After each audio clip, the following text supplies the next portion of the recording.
I first met in person with Mary E. in the summer of 2007. I had arranged with her husband of 15 years, Terrence, to see her for an interview. Mary had initially agreed, since I was not a newsman but rather an amateur writer gathering information for a few early college assignments, and if all went according to plan, some pieces of fiction. We scheduled the interview for a particular weekend when I was in Chicago on unrelated business, but at the last moment Mary changed her mind and locked herself in the couple's bedroom, refusing to meet with me. For half an hour, I sat with Terrence as we camped outside the bathroom door, I listening and taking notes while he attempted fruitlessly to calm his wife. The things Mary said made little sense but fit with the pattern I was expecting. Though I could not see her, I could tell from her voice that she was crying, and more often than not, her objections to speaking with me centered around an incoherent diatribe on her dreams. Her nightmares. Terrence apologized profusely when we ceased the exercise, and I did my best to take it in stride. Recall that I wasn't a reporter in search of a story, but merely a curious young man in search of information. Besides, I thought at the time I could perhaps find another, similar case if I put my mind and resources to it. Mary E. was the system operator for a small Chicago-based bulletin board system in 1992 when she first encountered smile.jpg, and her life changed forever. She and Terrence had been married for only 5 months. Mary was one of an estimated 400 people who saw the image when it was posted as a hyperlink on the BBS, though she is the only one who has spoken openly about the experience. The rest have remained anonymous, or are perhaps dead. In 2005, when I was only in 10th grade, smile.jpg was first brought to my attention by the burgeoning interest in web-based phenomenon. Mary was the most often cited victim of what is sometimes referred to as smile dog. The being smile.jpg is reputed to display. What caught my interest, other than the obvious macabre elements of the cyber legend and my proclivity towards such things, was the sheer lack of information, usually to the point that people don't believe it even exists other than as a rumor or hoax. It is unique because though the entire phenomenon centers on a picture file, that file is nowhere to be found on the internet. Certainly many photo-manipulated simulacra litter the web, showing up with the most frequency on sites such as the image board 4chan, particularly the LXL-focused paranormal subboard. It is suspected these are fakes because they do not have the effect the true smile.jpg is believed to have, namely sudden onset temporal lobe epilepsy and acute anxiety. The purported reaction in the viewer is one of the reasons the phantom-like smile JPEG is regarded with such disdain, since it is patently absurd. Though depending on whom you ask, the reluctance to acknowledge smile.jpg's existence might be just as much out of fear as it is out of disbelief. Neither smile.jpg nor smile.dog is mentioned anywhere on Wikipedia. Any attempt to create a page pertaining to smile.jpg is deleted by any of the encyclopedia's many admins. Encounters with smile.jpg are the stuff of internet legend. Mary E's story is not unique. There are unverified rumors of smile.jpg showing up in the early days of Usenet, and even one persistent tale that in 2002 a hacker flooded the forums of humor and satire website Something Awful with a deluge of smile.dog pictures, rendering almost half the forum's users at the time epileptic. It is also said that in the mid to late 90s that smile.jpg circulated on Usenet and as an attachment of a chain email with the subject line, "Smile, God loves you." Yet despite the huge exposure these stunts would generate, there are very few people who admit to having experienced any of them, and no trace of the file or any link has ever been discovered. Those who claim to have seen smile.jpg often weakly joke that they were far too busy to save a copy of the picture to their hard drive. However, all alleged victims offer the same description of the photo. A dog-like creature, usually described as appearing similar to a Siberian husky, illuminated by the flash of the camera, sits in a dim room. The only background detail that is visible being a human hand extending from the darkness, near the left side of the frame. The hand is empty, but is usually described as beckoning. Of course, most attention is given to the dog, or dog creature, as some victims are more certain than others about what they claim to have seen. The muzzle of the beast is reputedly split in a wide grin, revealing 2 rows of very white, very straight, very sharp, very human-looking teeth. This is, of course, not a description given immediately after viewing the picture, but rather a recollection of victims, who claim to have seen the picture endlessly repeated in their mind's eye during the time they are, in reality, having epileptic fits. These fits are reported to continue indeterminably, often while the victims sleep, resulting in very vivid and disturbing nightmares. These may be treated with medication, some being more effective than others. Mary E., I assumed, was not on effective medication.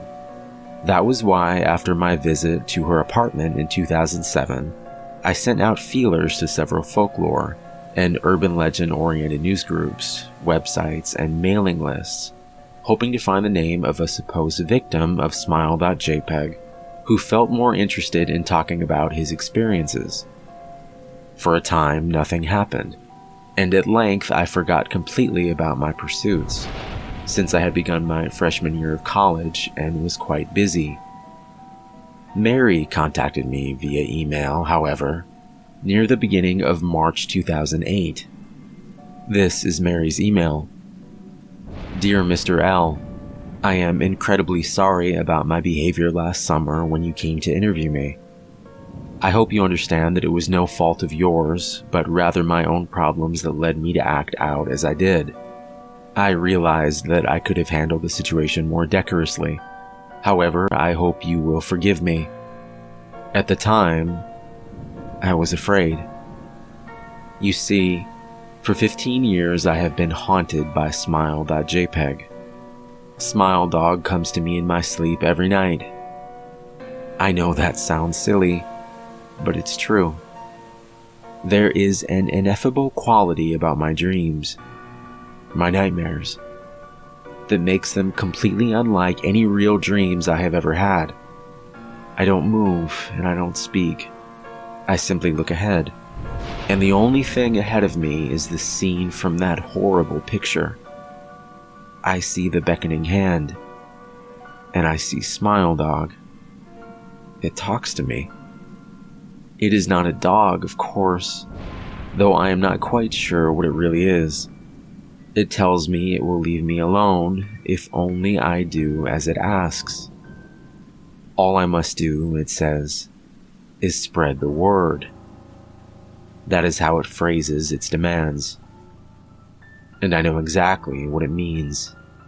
It wants me to show it to someone else. And I could. The week after my incident, I received in the mail a manila envelope with no return address. Inside was only a 3.5-inch floppy disk. Without having to check, I knew precisely what was on it. I thought for a long time about my options. I could show it to a stranger, a coworker. I could even show it to Terrence, as much as the idea disgusted me. And what would happen then? Well, if Smile Dog kept its word, I could sleep.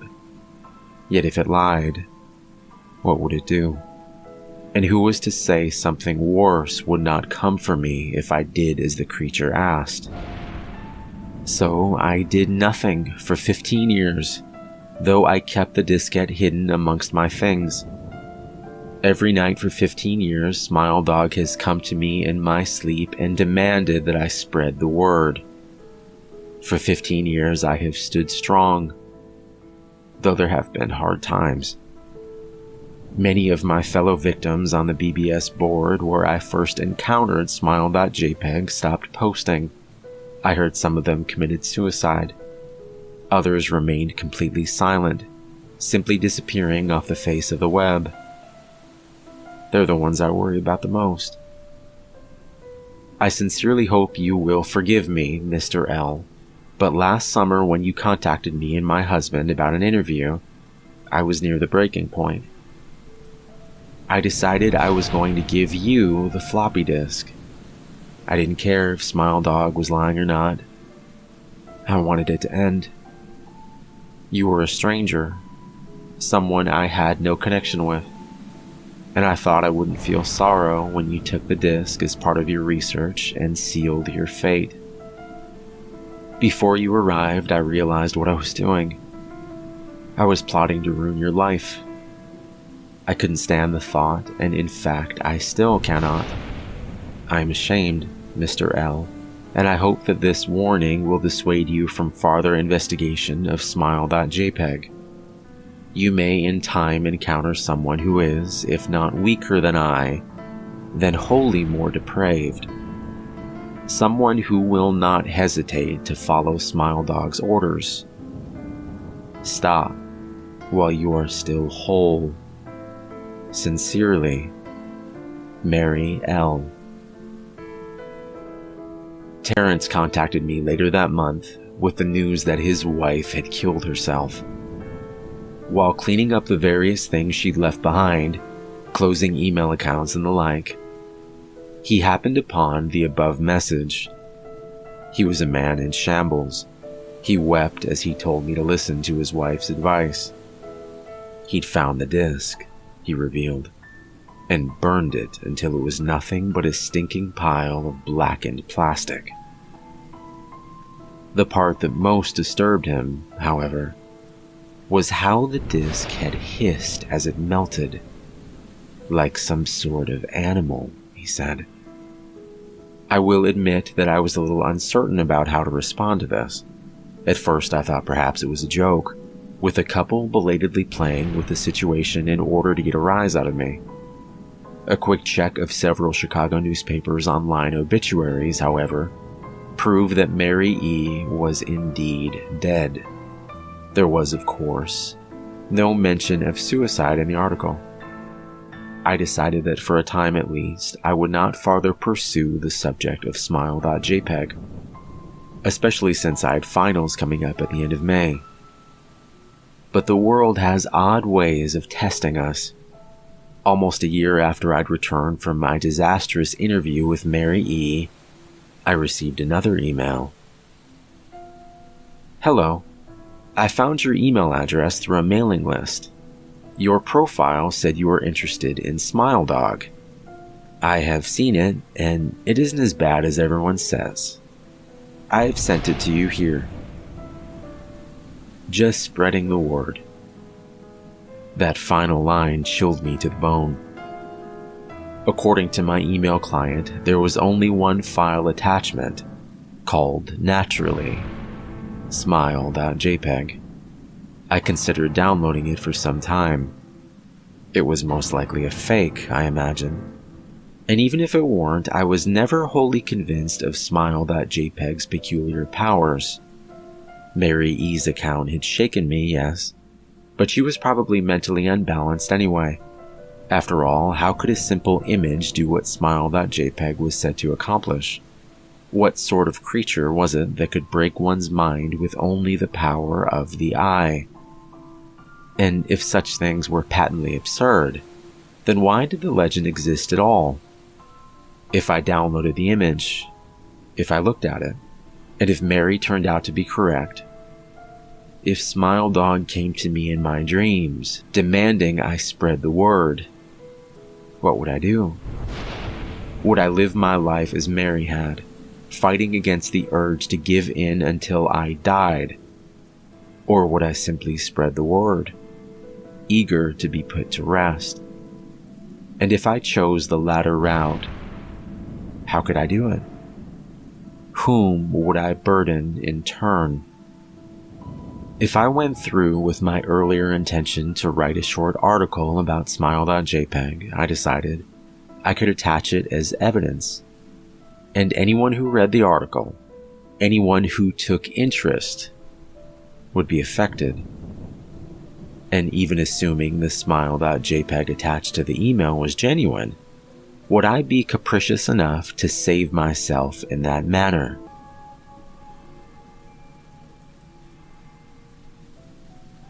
Nobody knows what rock bottom truly is until they've hit it. Being abruptly fired from a job you've worked at for the past 10 years, and then catching your girl cheating on you with your replacement really makes a man think. Hell, my student loans aren't even paid off yet. What a shit show this life is. After a rather boozy night that consisted of sending out about 4 dozen resumes and horrendously written cover letters, I passed out. When I woke up the next morning, I decided to at least try and make some money at home while waiting for an interview. At that moment, I thought that the best way to go about it was completing those internet surveys that yielded $5 Subway gift cards and other shit like that after about an hour of answering questions. I mean, I didn't have any other marketable skills that could have yielded immediate income. It was either that or wasting a day away playing computer games. At least I wouldn't have to pay for food. I did these surveys for about 5 hours before nearly passing out.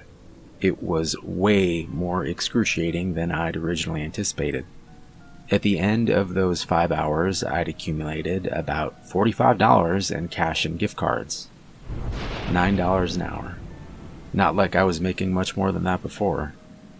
I was about to close my laptop up for the day and head to a bar in an attempt to drown out my melancholy when I first saw it. It shouldn't even have been noticeable, but for one reason or another, it was.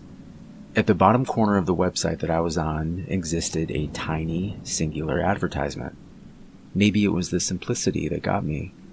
Plain black letters in a tacky font that read "Surveys for Cash" overlapped a completely white background. At least they were direct with the message. One more couldn't hurt, I thought. Might as well scrape together a little bit more booze money before heading out. I sat back down, clicked on the picture link, and prepared myself to grind through some more painstaking inquiries. The first few questions were simple enough. I guess they weren't really questions, but more data collection. My name, age, and occupation. I thought it was kind of weird that they also asked my height and weight, but it wasn't unheard of.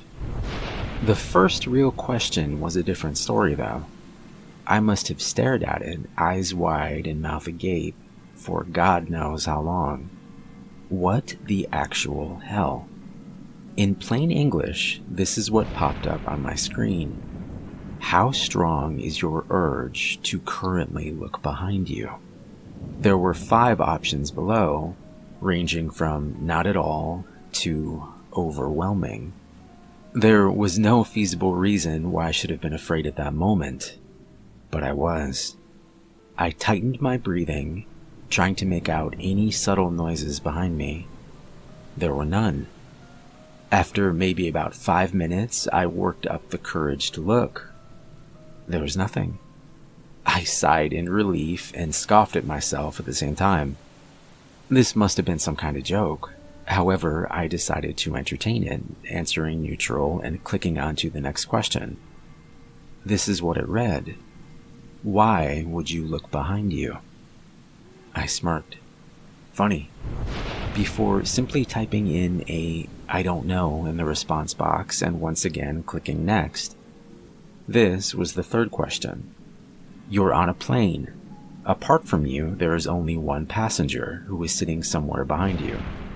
At some point, you get up to go to the washroom and find that the man is gone.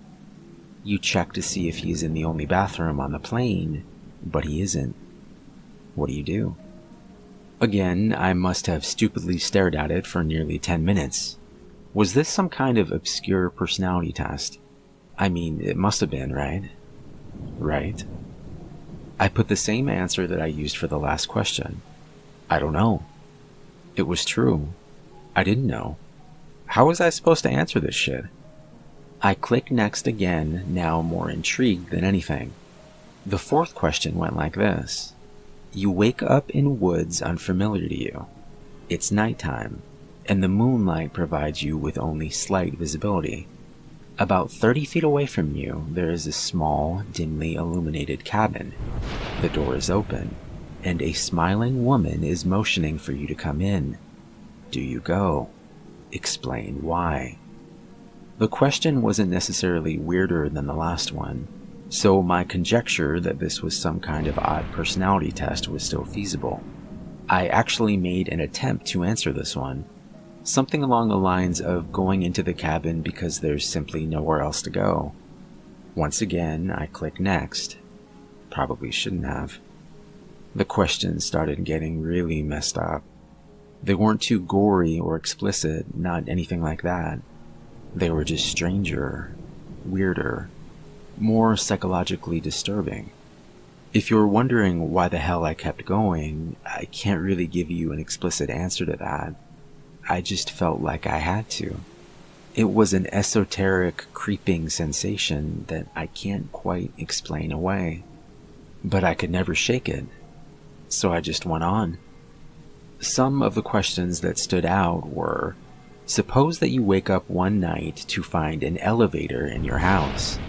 During every midnight after that, it opens up for 5 minutes, revealing an exact copy of yourself that gets progressively more injured as time goes on. Do you keep living like this? Or do you enter the elevator once and end it all? And you're in a hotel room but are awoken by a rapid knocking at your window.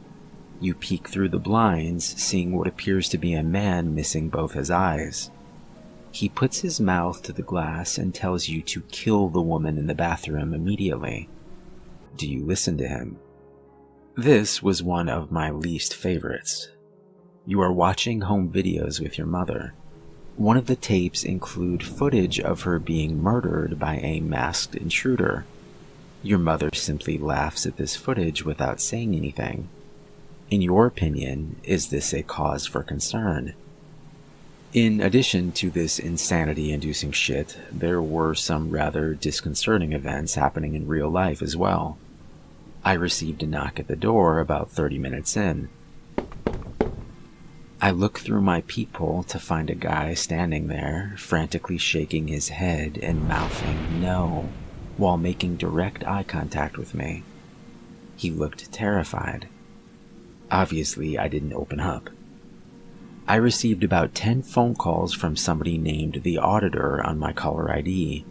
They left a message every time, but each one was just a recording that consisted of somebody saying numbers through heavy static.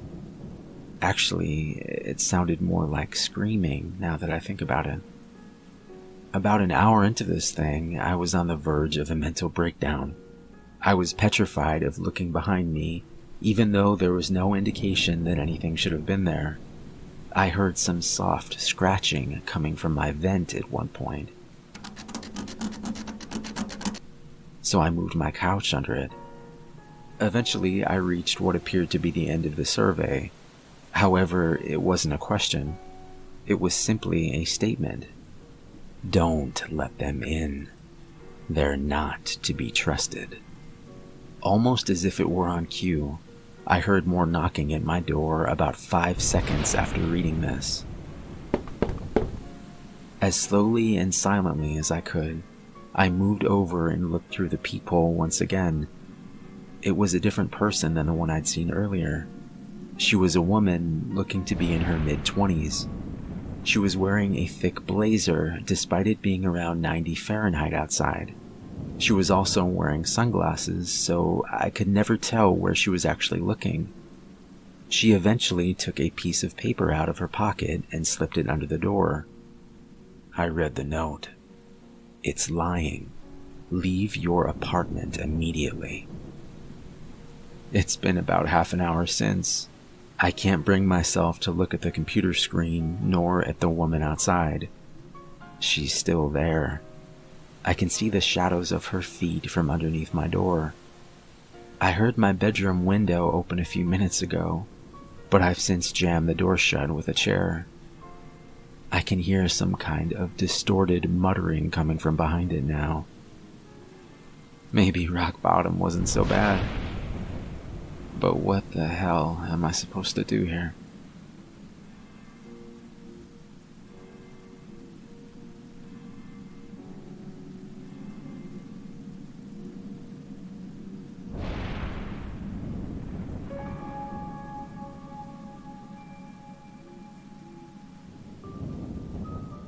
"12 seems to be the age when kids start putting the heat on their parents about the truth behind Santa.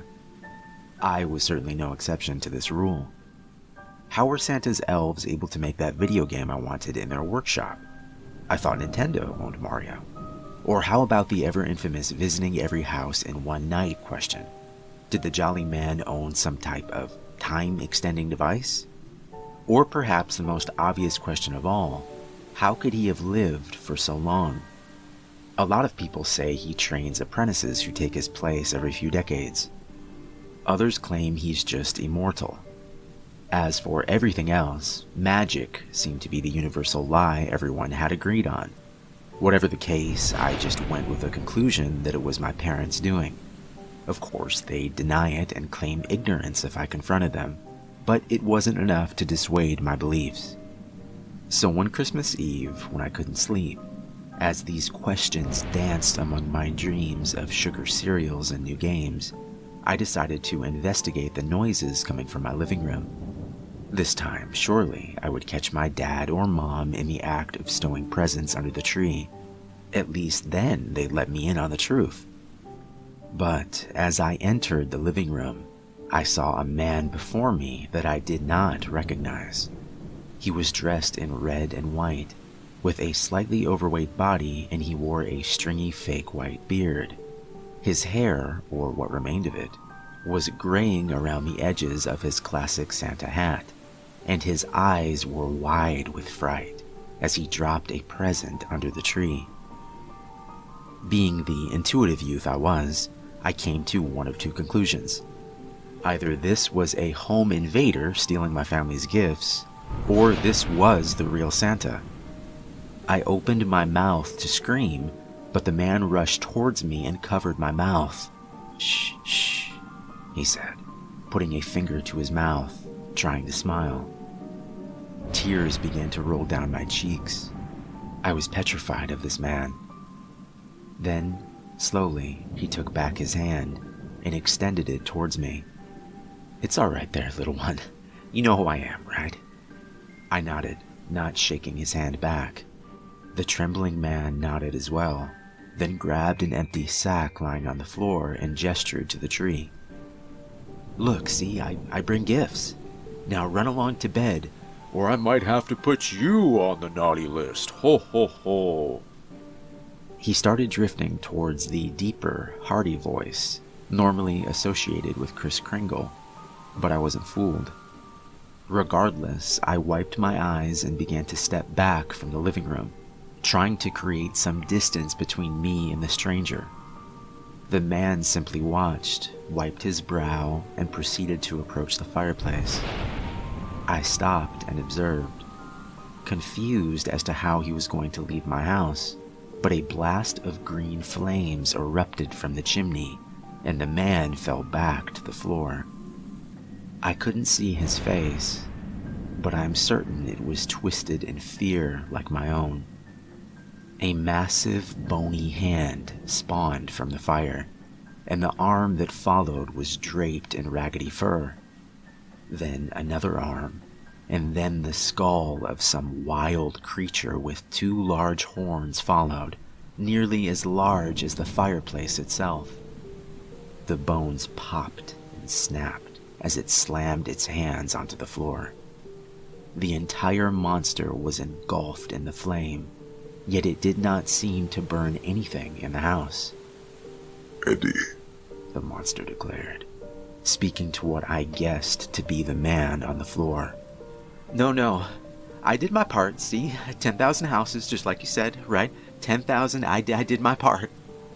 and yet you allowed a human child to see you. You know the rules. Look, I've learned my lesson. I'm sorry. I made a mistake. Just let me go, please. I delivered all the... Let you go? Did you let that woman go, Eddie? I don't seem to recall you letting her go. This was your second chance, and you've wasted it. What are you gonna do? Eddie whispered. I could make out his quaking figure being overshadowed by the creature in the fireplace. The next sound to be heard was a crunch, with a soft beginning and snapping finish. I jumped as the sound repeated a few times, finally letting out a shaky breath. I prayed in my head that it wasn't what I thought, but when the creature reared its head towards me, I saw the red and white pants hanging from its mouth as it chewed on Eddie's corpse, then watched it slurp up his legs like strands of spaghetti. I covered my eyes and tried to tell myself it wasn't real, and after a quiet minute, I peeked between my fingers to see the monster staring back at me from the fireplace. The pace of my breathing grew quicker and sharper, my eyes unable to escape from the grasp of those empty eye sockets. Now run off back to bed, little one, or else I might put you on the naughty list. My legs finally found the strength to leave, and I sprinted from my parents' room, diving into the sheets with them. There wasn't a trace of the events of the night before, when my family went down to the tree the next morning. There was even a little note next to an empty glass and a half-eaten cookie on the table. Have a Merry Christmas. Signed, Santa Claus.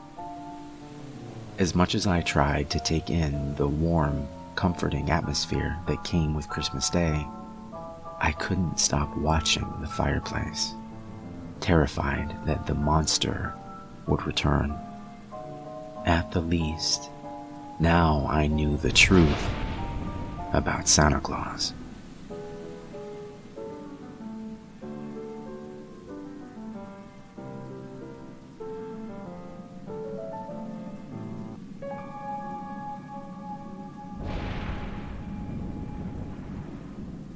I work at a gas station in rural Pennsylvania. It's a boring job, but it's pretty easy and it pays alright. A few weeks ago, this new guy started. I'll call him Jeremy. Jeremy is weird. He's about 25 or 26 and he hardly speaks, but he's got the creepiest laugh I've ever heard. My boss and I have both noticed this, but it's never been a problem, so there's not much we can do about it. Customers have never complained about him, and he's always done his job fairly well. Up until a few weeks ago, anyway. That's when things started going missing. Employee theft can be a problem at any business that sells consumer goods, and there's only one person working at a time at this gas station. It's a pretty small place. About 2 weeks ago, my boss started noticing that we were short on motor oil. At first, it was a few containers at a time, then entire shelves and boxes from the back room. Pretty soon, entire shipments would be gone the day after we got them, and it would always be right after Jeremy's shifts. My boss has checked the security camera tapes from every single night he worked, but he could never catch him in the act. Jeremy would lock up at closing, then the motor oil would be gone the next day.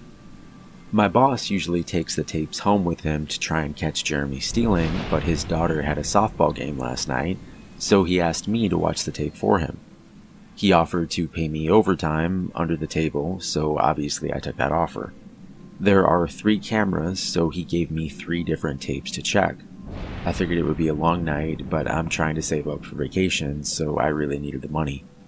I took the tapes home, popped them in an old VCR, and sat back. 2 days ago, the last time he worked, Jeremy started at 4 p.m. Everything seemed pretty normal at first. He counted up his drawer, switched off with the girl who was working before him, and waited for a customer. The first person who came in was Miss Templeton. The timestamp on the video read 4:03, a regular. She picked up her cigarettes and a newspaper and paid with a 20.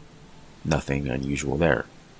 The next customer was some local guy named Ron. He drives a motorcycle, usually comes in every few days. He filled up his tank, got a bag of beef jerky, paid with his credit card, and then left. Next was some guy with a cowboy hat. I'd never seen him before, but we get plenty of strangers passing through, just like at any gas station. He got $40 worth of diesel fuel, paid with a $100 bill, and went on his way. I sat back and sighed. The only thing more boring than doing this job is watching someone else do it. My boss's offer was enough to keep me watching though, so I left the tape on. Everything seemed pretty normal. I had a feeling that if Jeremy was stealing motor oil, he knew we were suspicious of him by now. I didn't expect him to be dumb enough to let us catch him on camera. Things stayed boring and routine until about 5 o'clock. At 5:03, Mrs. Templeton came back in. She must have forgotten something. But she didn't. She bought the same pack of cigarettes as before and the same newspaper. She paid with another 20. That's odd, I thought. But then again, she's a little absent-minded. I thought Jeremy should have told her that she already got her smokes, but it's not against the rules to sell somebody the same thing twice. That's when Ron came in again. He bought another tank of gas for his motorcycle again. I later checked the outdoor camera because I thought maybe he had another car he wanted to fill up. And the same pack of beef jerky. He paid with the same credit card again. No big deal. I figured this was just a weird coincidence.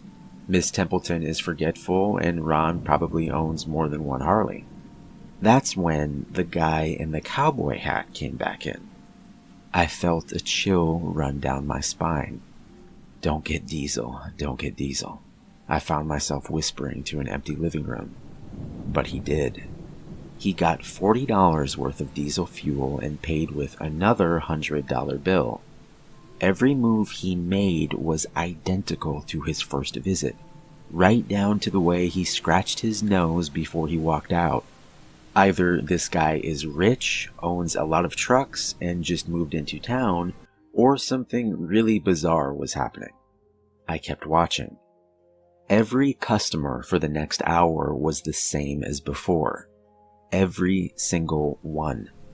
I was seriously freaked out, and then at 6:03, Miss Templeton walked back in.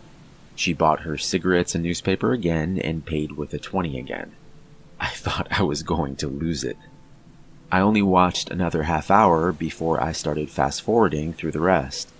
It was all the same. Every customer would come in at the exact same times, exactly 1 hour apart. Now, I know what you're thinking. That sneaky son of a bitch Jeremy had messed with the tapes. He had run a loop of his first hour of business over and over. That wasn't the case. There are windows around the cash register area that the camera covers, and I watched the sunlight fade as time ran on. Jeremy's routine didn't loop over. He swept, mopped, restocked, and did all his duties exactly how you would expect. But the same customers kept coming in. I was panicking at this point. Something was seriously wrong with what I was seeing, and I had no explanation for it. I skipped ahead to when he locked up and walked out to his car. He hadn't stolen anything, but I kept watching just to make sure. I fast-forwarded one last time to about midnight. At exactly 12:03, out of nowhere, Jeremy's face pops up on camera. I don't mean he moved his head into view.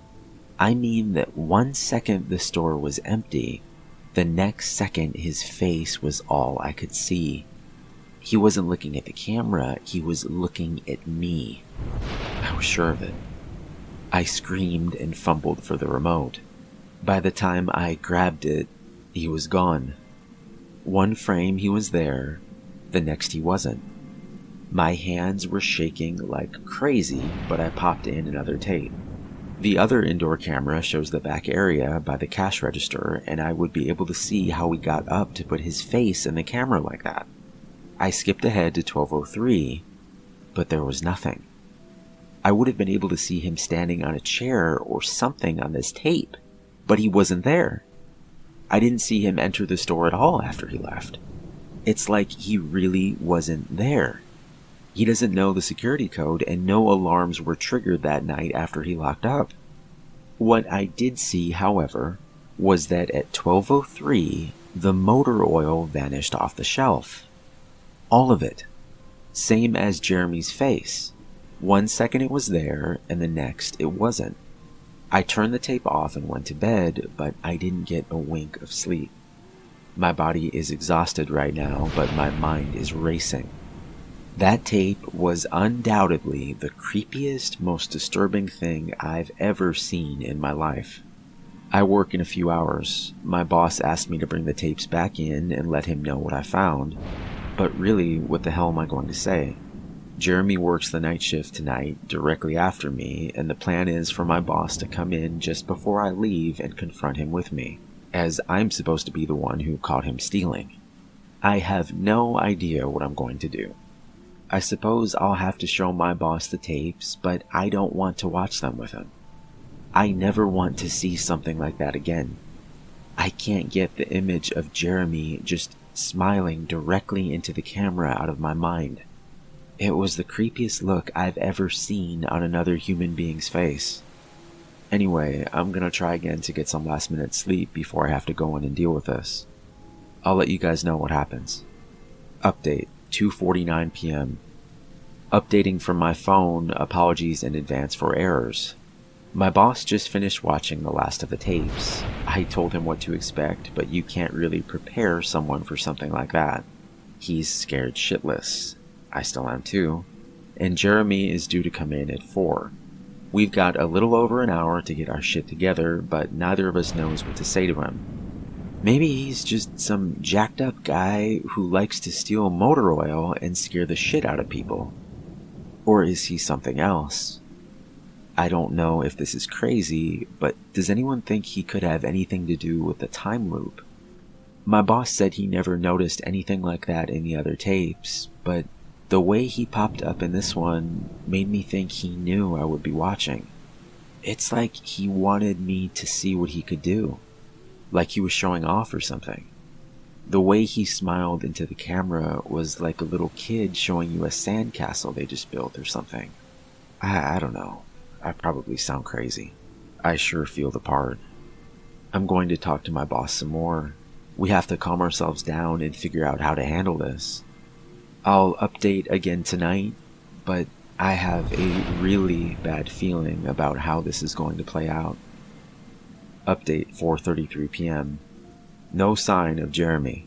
Tried calling him, but his phone has been disconnected. We're calling the police.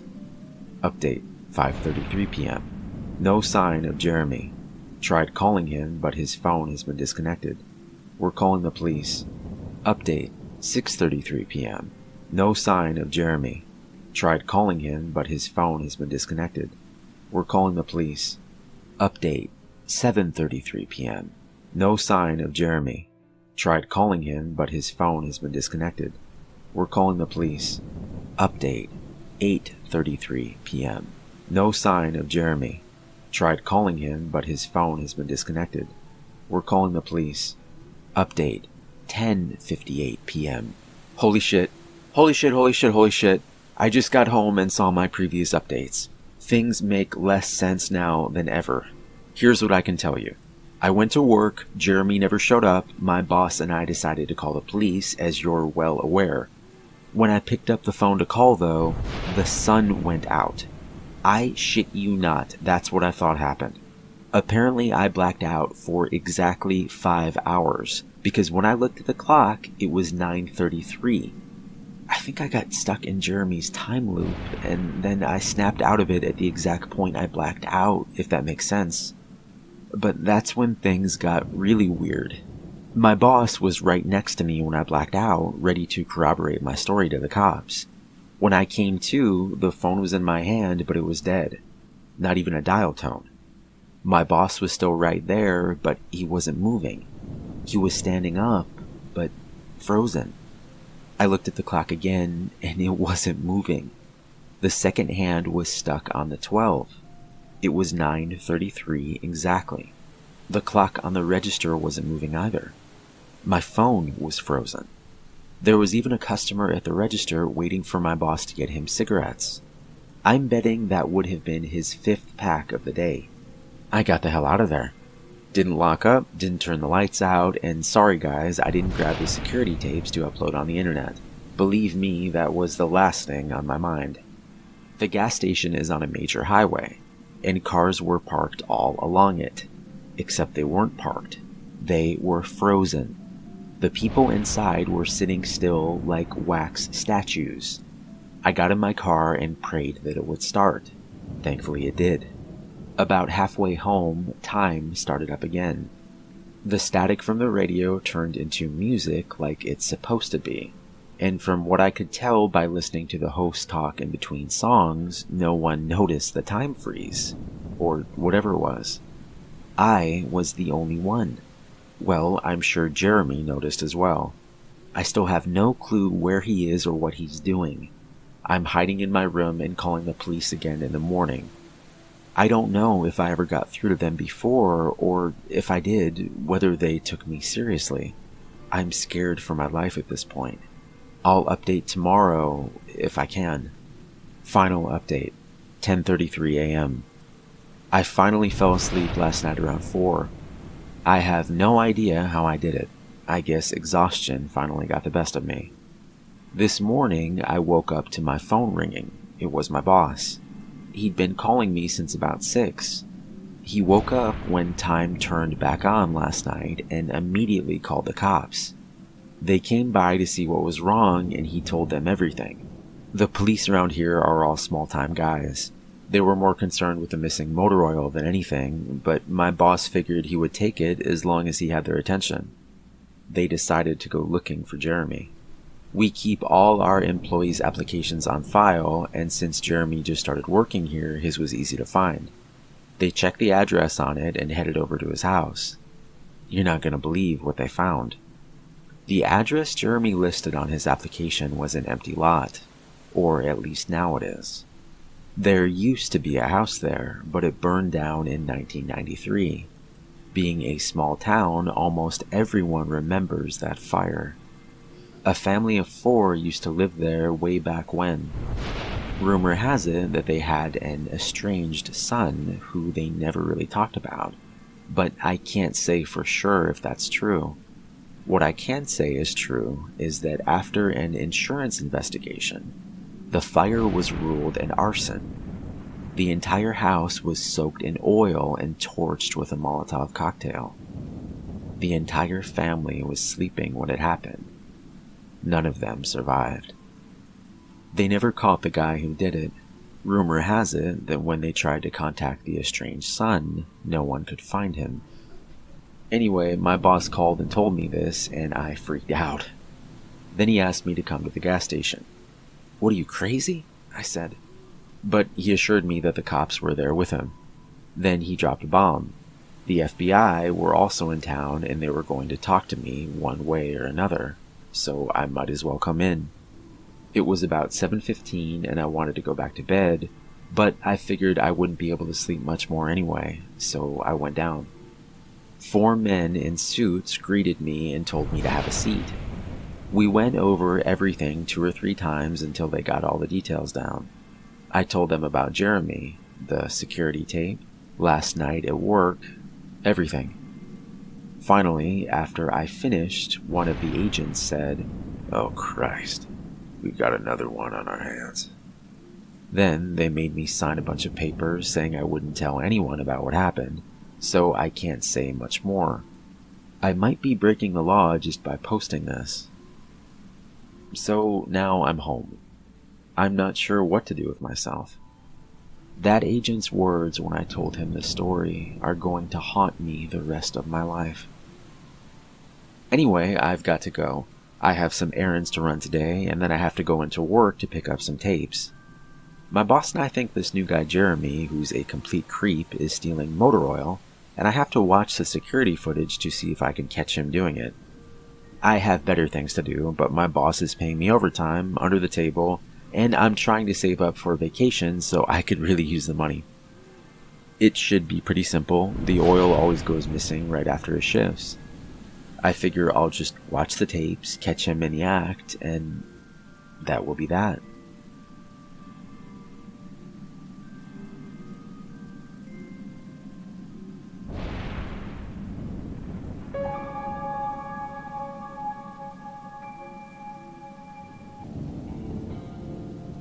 This recording is from my son.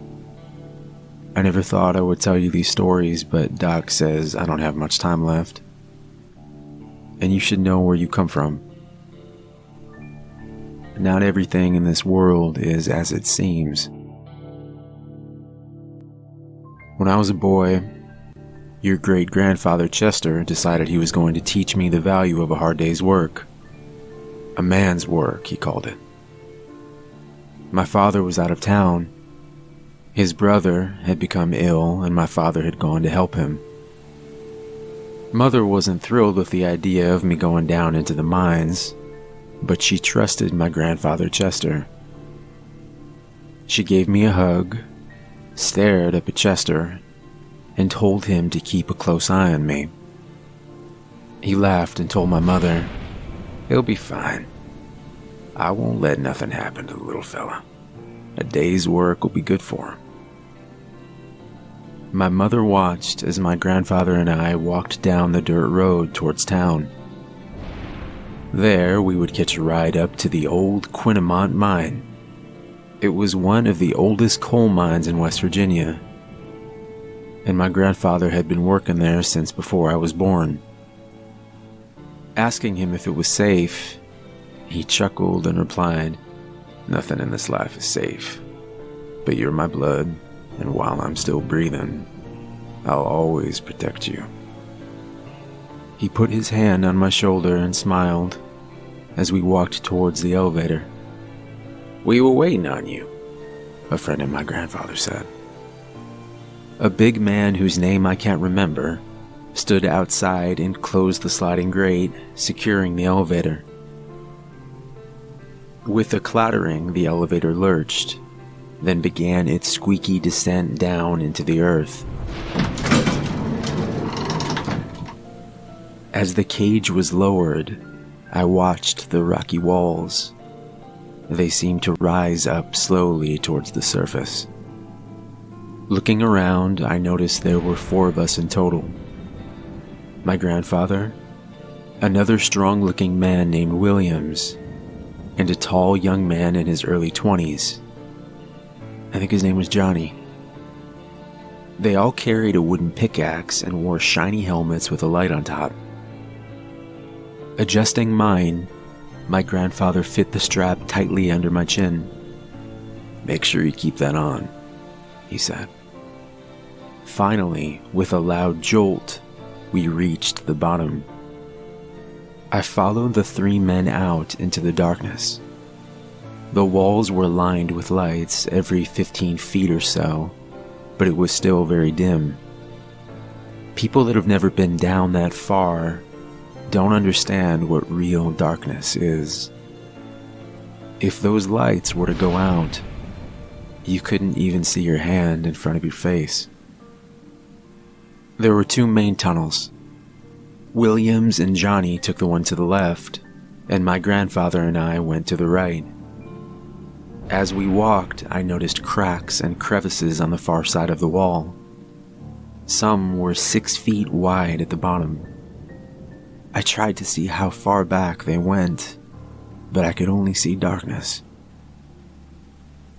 I wondered if anything could live down here, so far down. My grandfather gave me a wink and nodded towards the wall. "Start there," he said.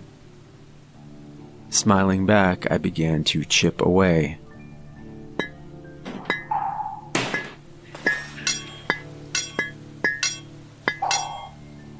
It was harder than I thought, but it was fun working next to my grandfather. I always wondered what it was like to work down in the mines. We worked together for most of the morning, taking breaks often for water and to rest. I was getting hungry and was just about to ask if we could stop for lunch when I heard a low rumbling. My grandfather looked at me almost in disbelief. Then he grabbed my shoulder and pushed me into a large crevice in the wall. He used his body to block the opening from falling rocks. After a few seconds, though, the shaking stopped. Checking to see if I was all right, my grandfather said, "Come on, let's go look for the others." We stood up and went quickly back down the tunnel, stepping over the large stones that now littered the path in front of us. Stopping at the entry to the other tunnel, my grandfather called out, "Will! Johnny!" There was no answer. When we got to the end, some of the dust had begun to clear. Stopping, we saw the two men. Williams, the older man, had been buried under an enormous boulder. He was dead. Johnny, on the other hand. "What?" my grandfather said. The dust had cleared enough to see as he stared at something on top of Johnny. It was half the size of a man and looked like a spider, but it had a face. It sunk its fangs into Johnny, who looked to be alive but paralyzed. Letting out a noise, it saw us. My grandfather pushed me behind him. "Run," he said. I looked back up at him, frozen in place, and then I ran. Looking back down the tunnel, I saw my grandfather running towards the creature. I stopped in horror as I saw it sink its fangs into his shoulder. But my grandfather was a strong man, and still able to move, he jammed the pickaxe into the thing's abdomen. Its scream echoed off the walls. It threw him hard against the wall, and he slid lifeless to the floor. Then it turned its eyes to me. I ran down the tunnel towards the elevator, with that thing running behind me, its many legs pattering on the dirt floor. I think my grandfather had wounded it, because I was able to make it to the elevator. I struggled to close the grate all the way down when the spider got one of its limbs underneath and inside the elevator. The hair on its leg brushed against my skin. I climbed up as high as I could on the metal grating of the cage, but I knew I had nowhere to go. It was then that I saw my grandfather's face, twisted in pain and rage.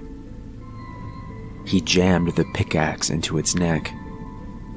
Struggling to free itself, it fell back to the floor as he stabbed it again and again, until it stopped moving. My grandfather struggled to the elevator and closed the grate in front of me. "What are you doing?" I asked him. "Get in. There's no time. I saw more of those things," he said. I remember him pressing the button as I cried out to him. The elevator starting to make its way up towards the surface. I could tell he was struggling to move. I think the venom had partially paralyzed him. The last thing I saw was my grandfather limping over to the supply area and grabbing a stick of what must have been dynamite. I watched him as he held up a match and made sure I made it to the surface. The last thing I remember was him forcing a smile and winking. I made it to the top, and the big man opened the cage as I yelled back at him to go help my grandfather. Then the earth shook again. This time, it was worse. Your great-grandfather had blown the mine with him still inside. I told the truth about what had happened, what had been down there. I don't know if they believed me, but they never opened the mine again. The funeral was quiet, somber, and my mother held me close.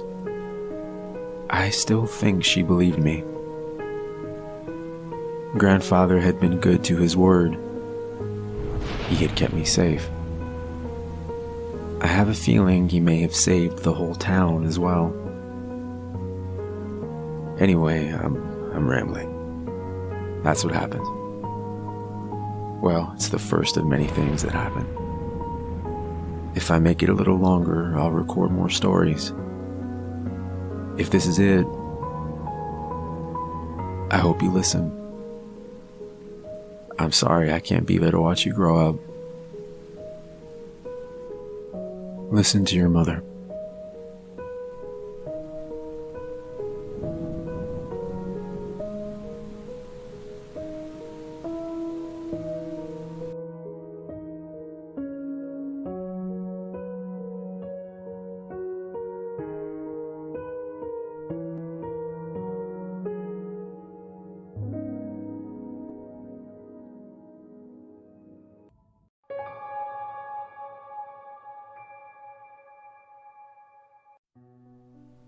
My name is Eric Williams, and I work as a political reporter in Washington, D.C. I cover Congress, the president, and whatever happens to be the trending topic of the day. I have a couple of sources that I trust and a few that I don't. But, as luck would have it, I have found that my most important source of reliable information turns out to be my dog, Applejacks. Let me back up a little. About 3 years ago, I was heading out of my apartment building to do a follow-up on a story, when I heard a rustling in the hedges that flank the wide stone steps by the entry. I figured that it must be the raccoon who had been getting into the dumpster, and I gave it no more thought. On my return trip at around 11 p.m., I was halfway up the stairs when I heard a low whine coming from the bushes. So I backed up and peered into the dark undergrowth till I spotted the reflection of two eyes looking back at me. They were a good 3 feet up from the ground, so I started to back up when I heard the unmistakable low thumping of a slowly wagging tail. "Hey there," I said in a calming voice. I moved back and sat down quietly on the bottom step. "You hungry, bud?"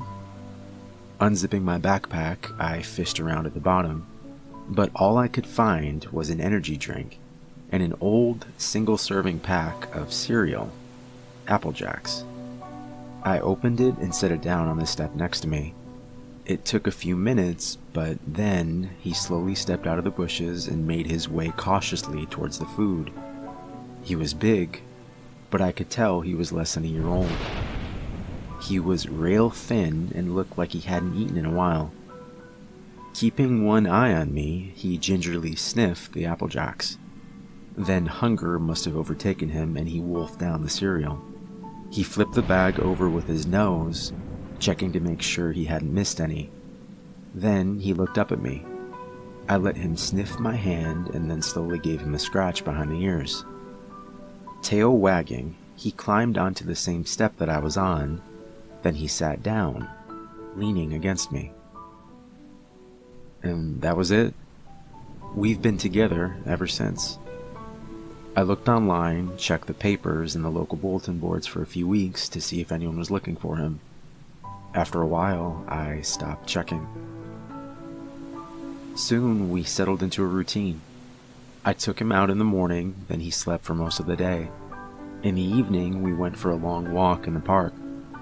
The park we visit is sort of a dividing line between the very rich section of town and the slightly run-down section where my apartment is located. It's a huge park that goes on for miles, with a small river running along the length of it.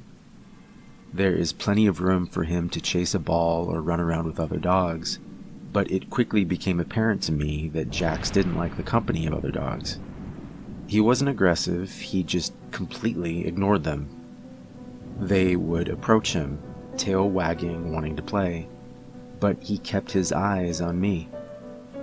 Along the river there were several old stone bridges, and he loved to run down them, 1,000,000 miles an hour, race across, then turn around and run back to me.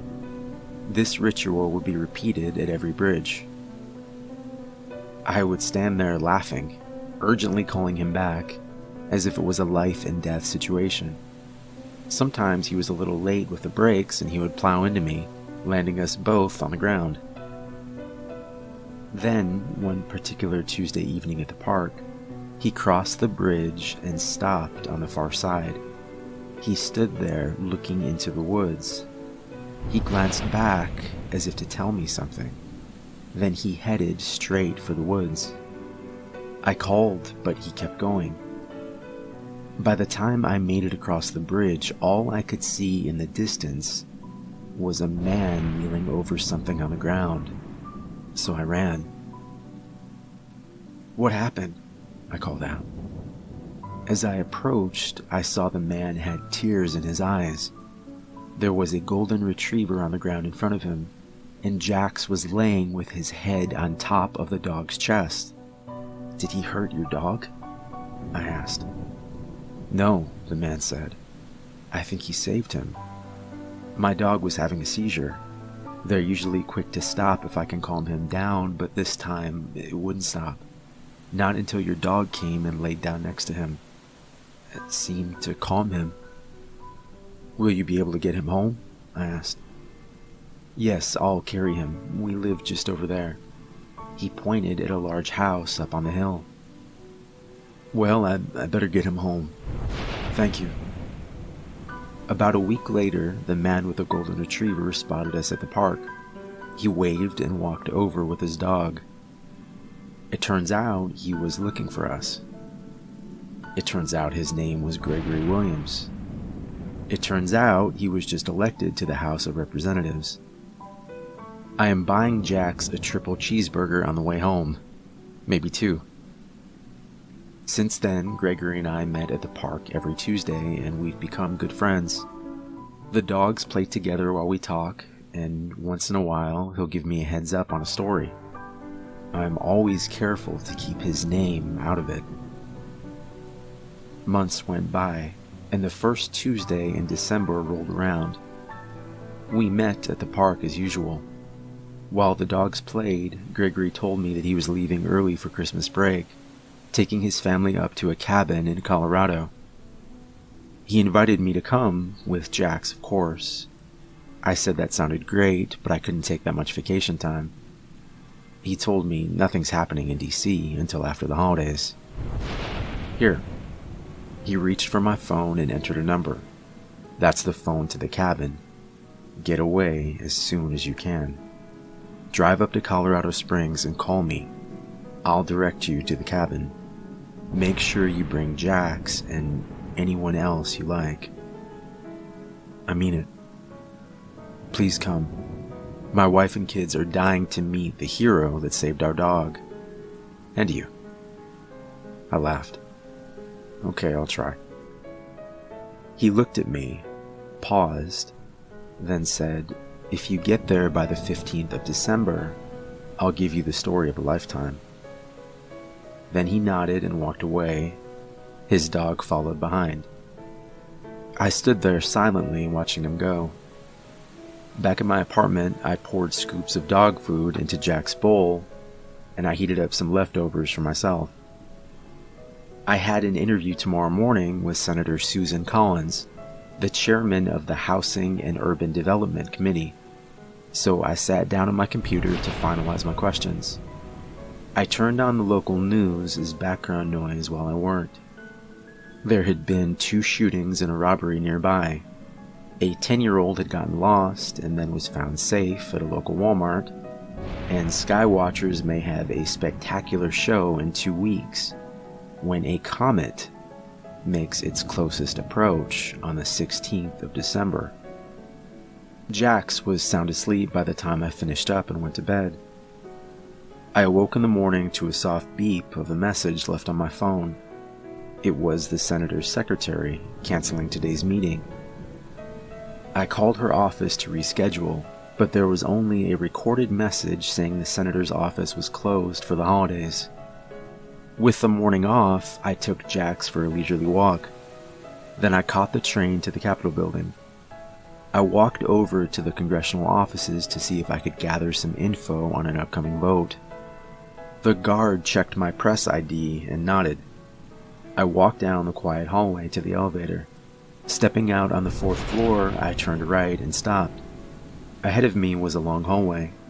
There must have been 20 small offices. Every door was closed. Lights off. This was very odd, so I got back in the elevator. Stopping at every floor to check, the entire building was completely empty. This just doesn't happen. There are always congressional staff milling about. On my way out the door, I asked the guard what was going on. He just shrugged and said, "No idea." Grabbing a coffee from a nearby street vendor, I sat down at a bench overlooking the main walkway. Taking out my phone, I called my list of political contacts one by one. Either there was no answer, or a message was left saying, "I'm sorry, the office is closed for the holidays." The Congress was slated to work until December 21st. Votes were scheduled for each day. This just doesn't happen. I sat there thinking, vaguely aware of the tourists passing by. A family with 2 kids sat down on the bench next to mine. The kids were asking their dad, "Will we be able to see it?" "Yes," their dad answered. "You might not even need a telescope." Suddenly, I got this vision of thousands of people gathering with binoculars, having comet-themed parties. All the while, silent doom approached. Tossing my coffee into the garage, I headed for the train. I arrived home, took Jax out for a quick walk, and then sat down at my computer. What should I even look for? Impact? No, too many amateur astronomers out there. The news of a catastrophic impact would get out to the public. I spent the next week and a half achieving little to no results. Nothing in the news but excitement over the easily visible approaching comet. I even checked the conspiracy websites, but found nothing out of the ordinary. It was around 11 p.m. when it finally occurred to me that I should stop looking in the present and try looking into the past. I typed in the history of comets. Comets shed a lot of debris, pieces of which can slam into Earth. Comets can cause an air burst, igniting entire forests.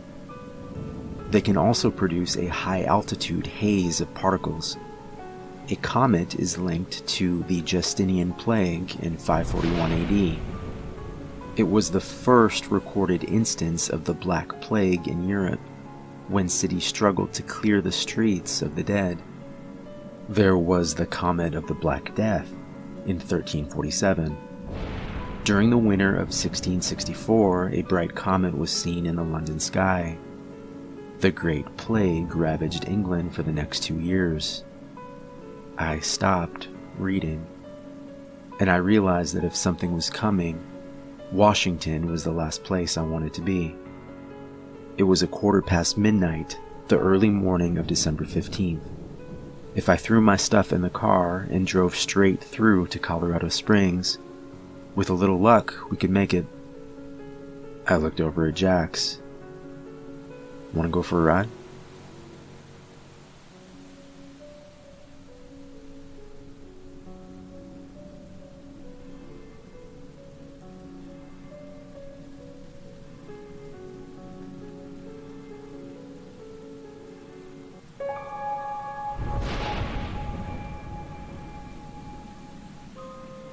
I was a child when I first got my dog, Paws. My father was away on a business trip. He went on a lot of those. and somehow I convinced my mother to get a dog. We went together to the pound, and there he was. This pathetic-looking thing huddled in the corner by the concrete walls. He reminded me of myself. I didn't have a lot of friends, and I kind of felt like he looked. Weak. Sad. Well, he waddled over to me, licked my face, and that was that. He was my best friend. Well, nothing happened for about a year as Paws grew up. He turned into a rather strong-looking dog, a big change from him being this pathetic thing slumped over in the corner. A year after I brought him home from the pound, I heard a knock on the door. Walking over, I saw an old, harmless-looking man with gray hair smiling through the glass. I smiled back, opened the door, and before I could even say hello, Paws leapt onto him and bit deep into his face. I tried to get him off, but he just kept tearing away at the old man's flesh. We lived in the city, and a police officer happened to be patrolling nearby and hear the commotion. He took out his gun to shoot Paws, but I screamed and leapt in front of him, shielding him from the officer. The policeman yelled at me to get out of the way, but I loved that dog. The officer kicked Paws off the old man, and my dog cried out in pain. Then, something strange happened. As the officer knelt down to help the old man up, we saw something on the ground next to him. A human ear. The policeman and I just stared at the ear. Then we both looked at the same time back up at the old man. Had Paws torn his ear off? But no. The old man, though bloodied, sure enough had 2 ears. The officer and I stared at each other, both a little confused, and that's when the old man took off, running down the driveway. I watched as the police officer paused for a few moments, then put 2 and 2 together. Something wasn't right here. He chased down the old man and pinned him up against the wall, cuffing his hands and calling for backup. It wasn't until a week later on the news I found out that that old man had been collecting the body parts of little boys. He was indeed a monster. There were 2 other occasions as well, one when I was a little older. I would walk Paws in a park near our home. The funny thing was this park was packed with people, so you'd think it would be safe. Well, every time I would take him, there was a beautiful older woman just sitting on a bench on the far edge of the park. She looked a bit out of place, but she seemed harmless, as she would smile and say hello. From the first time Paws saw her, sitting on that bench, he lowered his head and growled deeply. I figured it was nothing. The last time he had growled had been the old man, but this just must be a coincidence, right? Well, I was wrong. The next day in the park, the woman was nowhere to be seen, and Paws ran over to the bench where she would sit and began to dig. I tried to stop him, but before I could, I saw a bone. It looked human. He kept on digging, and the police were called. A few days later, again on the news, it turns out that that beautiful woman had murdered her husband and 2 children last summer, burying them in plain sight, right in the park. Well, many years have passed and Paws is older now. 13, actually.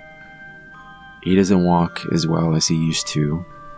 He can barely see anymore, and his eyes are cloudy, as if a mist is covering them more and more. I can barely stand the thought of losing my best friend. Well, I met Colleen about 5 months ago, and she is everything I could ever want. Smart, beautiful, kind, loyal. She's wonderful. She even volunteers at a home for sick children who are dying. She stays with them as they go through their last moments. It's amazing the type of woman that she is. I'm so lucky. Well, I had just proposed the week earlier and couldn't wait to introduce her to my parents. And, of course, pause. We flew across the country, holding hands the whole time on the plane flight like we were teenagers. When we got there, we got in a cab and headed over to my parents' home. Opening the door, my mother smiled and instantly gave Colleen a hug.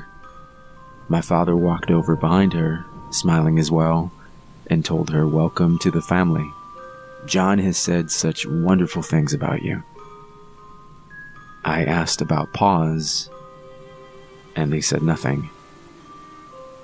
Knowing how much I loved my dog, they were dreading telling me the news.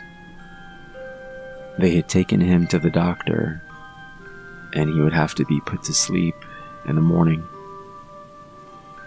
The doctor had nodded when they explained how much I loved Paws, and that they wanted him to pass away at his home. He was in the other room, laying on a blanket and sleeping. He couldn't walk anymore, and hadn't opened his eyes for a couple days. Colleen gave me a hug, as she knew how much he meant to me. Fighting back tears, I nodded to my parents and walked with Colleen into the guest bedroom, where my best friend was laying down. I put my hand on his back and put my forehead against his. His eyes were closed, but as I continued to talk to him, he slowly opened his eyes. Barely able to move, his tail started to wag slowly, and he dug his head into my chest. And we both just sat there, together. My protector. It was then I heard footsteps behind me, and remembered that Colleen was here too. I had forgotten all about her. Paws turned his head and looked at Colleen through his cloudy eyes.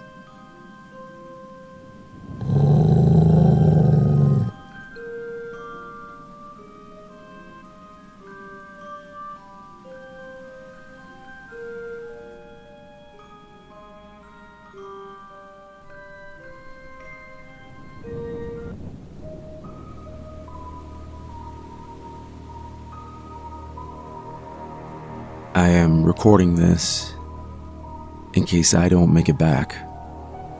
At least there will be some record. Maybe you will have a chance. My name is David, and I've been working as a detective for 12 years. I'm good at my job. I even have a 95% clearance rate. That means that I've solved over 90% of my cases. The national average is 43. My nickname at the department is the Preacher. Funny, cause I don't even believe. Before my father died though, he gave me the cross he always wore and made me promise I would never take it off. Any other time, I would have argued with him. Whenever I look in the mirror and see it, I tuck it away under my shirt. It always seems out of place, like it doesn't belong. I mention it because, well, because of what happened last Thursday. Thursday night, a case was reassigned to me. A woman had been found dead in the basement of an abandoned church. Her body had already been taken to the coroner, so I made myself a cup of coffee and grabbed my jacket on the way out the door. While I waited for the coroner to return, I examined the dead woman. Slowly moving around the table, I saw no obvious cause of death. Pretty, 20s, blonde, no blood under the fingernails, no signs of struggle. Nothing. So I walked over to one of the metal chairs, sat down, and waited for him to return. I closed my eyes for a moment, giving them a rest from the harsh glare of the overhead lights. When I glanced back at her, that's when I saw 2 marks on her neck. How had I missed them? I walked to her side, not taking my eyes from the 2 marks on her throat. But as I leaned down to examine her, I found myself looking at nothing. There was nothing there. I thought of the scene of the homicide, an old abandoned church on Canal Road. A homeless man had been sleeping in the choir loft when he heard a woman screaming, so he ran outside and eventually flagged down a passing police car. They found her on the stone floor of the church basement. I watched the sun go down as I drove over to the scene of the church, where the woman had been killed the day before. All the other officers had left, and I was alone, in the quiet. Pushing open the large oak doors of the church, I stared up at the altar. It had been many years since the place had been abandoned. Maybe it was the cold, stone face of the statue staring down at me, but I began to feel uneasy. I pulled myself together and headed down the stairway at the back of the church. It was pitch black, and as my flashlight flickered, I cursed myself for not bringing an extra one.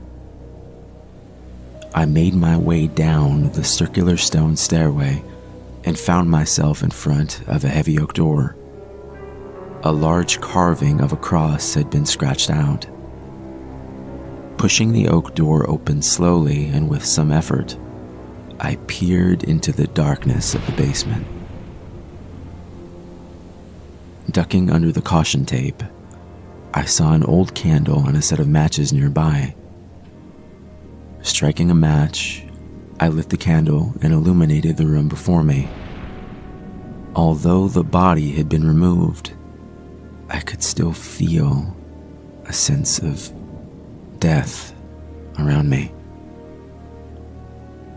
Kneeling down to examine the chalk outline on the ground before me, I put my hand where her body had been and closed my eyes, trying to picture her last moments. Something dark flashed inside my mind, and I got this feeling like something lives here and maybe it's coming back. Pushing those thoughts out of my mind, I examined the room carefully and found 2 things of importance. The first, a silver cross, like the one my father had given me, on the ground of the basement. While a cross in a church is nothing out of the ordinary, this one was different. Its surface was burnt, charred, like it had been set on fire and just left to burn. I picked it up carefully and bagged it as evidence. Using the candle to light my way, I came across something else out of place. A word scribbled on the wall, barely even visible in the darkness.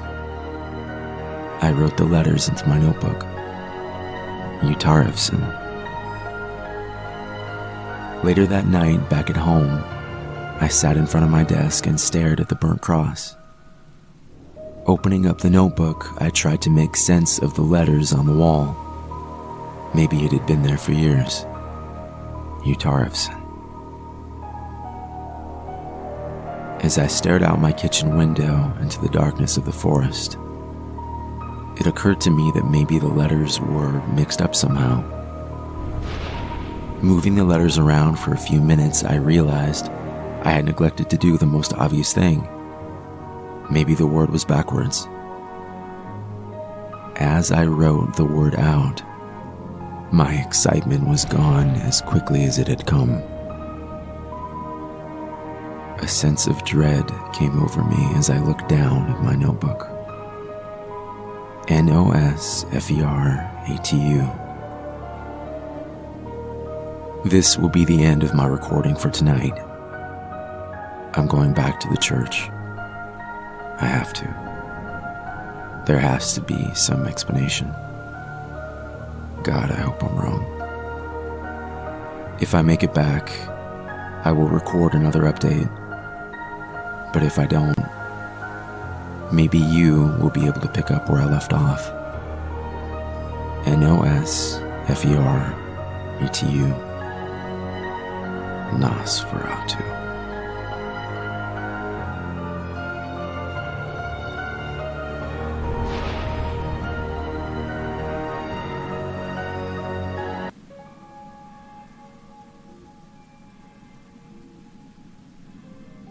My work friends and I were at our favorite pub last night. Not a really fancy place, but, cheap beer and close enough to home that I don't have to drive. The night started out normally enough. The four of us crammed into a small table off in the corner, mostly talking shop and shitting on our boss. Being this was the middle of the week, there weren't too many other people around, maybe around 8 or 9 others in the whole place. Everybody just kind of keeping to themselves, sort of people you'd expect to see in a pub on a Wednesday.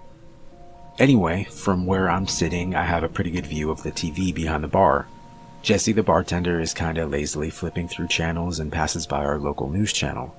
There's a brief burst of orange and red on the screen, which I register as a fire happening somewhere, which then disappears as Jesse switches over to the next channel. Something about the image looks oddly familiar, though. "Hey Jess, can you switch that back?" I call out to her. The news comes back on, and suddenly I recognize the building in the frame. It's my building, and it's burning.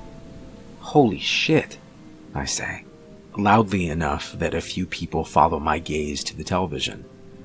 That's my apartment. The crowd in the bar falls kind of quiet, everybody staring up at the screen now. The screen shows a wide shot of the outside of my building. The camera must be set up on the north end of the block because I recognize a lot of shops on the ground floor. Property management, dry cleaner, convenience mart, etc. The top left corner of the building is aflame. It's not a huge fire by any means, but it looks like a few units between the top 4 floors or so have already been engulfed by the flames. "Jesus, man," one of my coworkers says. That sucks." There's an uncomfortable murmur of agreement that passes around the table. I mean, I don't blame them. I wouldn't know what to say in this situation either.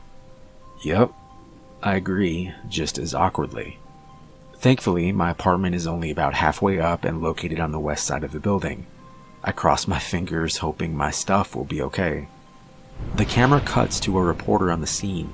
He's standing a little farther away, looking at the shops in the background. I can tell he's across the street on the northwest corner of the building. "Firefighters are expected on the scene any moment," he's saying, "and hopefully they'll be able to contain this horrible inferno before it spreads any farther.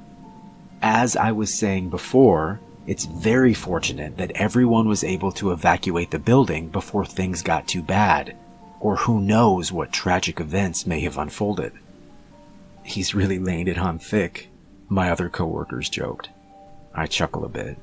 All things considered, at the moment, it really didn't seem all that bad. But then, a few moments later, hang on," the reporter on TV says. "We're getting some updated information. It seems... Hang on one moment while we readjust the camera." The previously locked down camera starts to shift, the angle focusing on an area of the building about halfway up the west side. All the lights in the building are out except for one. I feel a weird creeping sensation as I start counting the windows from the bottom. 5 up, 2 over. That's my place. I swore I turned that light out, I think at first. Then I see it. There's a person standing in my window. The camera is zoomed out too far to make out any features, but it definitely looks like a man, and it's definitely standing in my apartment. I watch, petrified, as the camera zooms in closer. The reporter babbling on about the overlooked, ill-fated soul still trapped in the blazing such and such. As the image gets closer, I start to make out more details. The person is dancing, or something. I don't really know how to describe it, but he's moving around a lot, and everything he's doing has this bizarre rhythmic quality to it. He starts waving his arms in the air, back and forth, and then he's waving them up and down at his sides. Then he's banging both fists on the glass. Then he's waving his arms over his head again, back and forth. Everything he's doing is to the exact same tempo. 1, 2, 3, 4, 1, 2, 3, 4. He starts jumping up and down, waving his arms over his head like he's trying to get someone's attention from a long distance. But everything is to the exact same rhythm, over and over again. 1, 2, 3, 4, 1, 2, 3, 4. What the fuck? I say, my voice a hoarse whisper. And then the camera gets a little closer, and finally we can make out the person's features. It looks almost exactly like me. It's wearing the exact same clothes that I'm wearing now, clothes I changed into moments before leaving the apartment earlier. Its face looks almost exactly like mine as well, except for its eyes.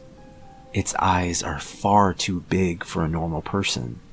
It also has this almost comical look of horror on its face. I don't even know how to describe it. Imagine if someone were pretending to look scared, but as a joke.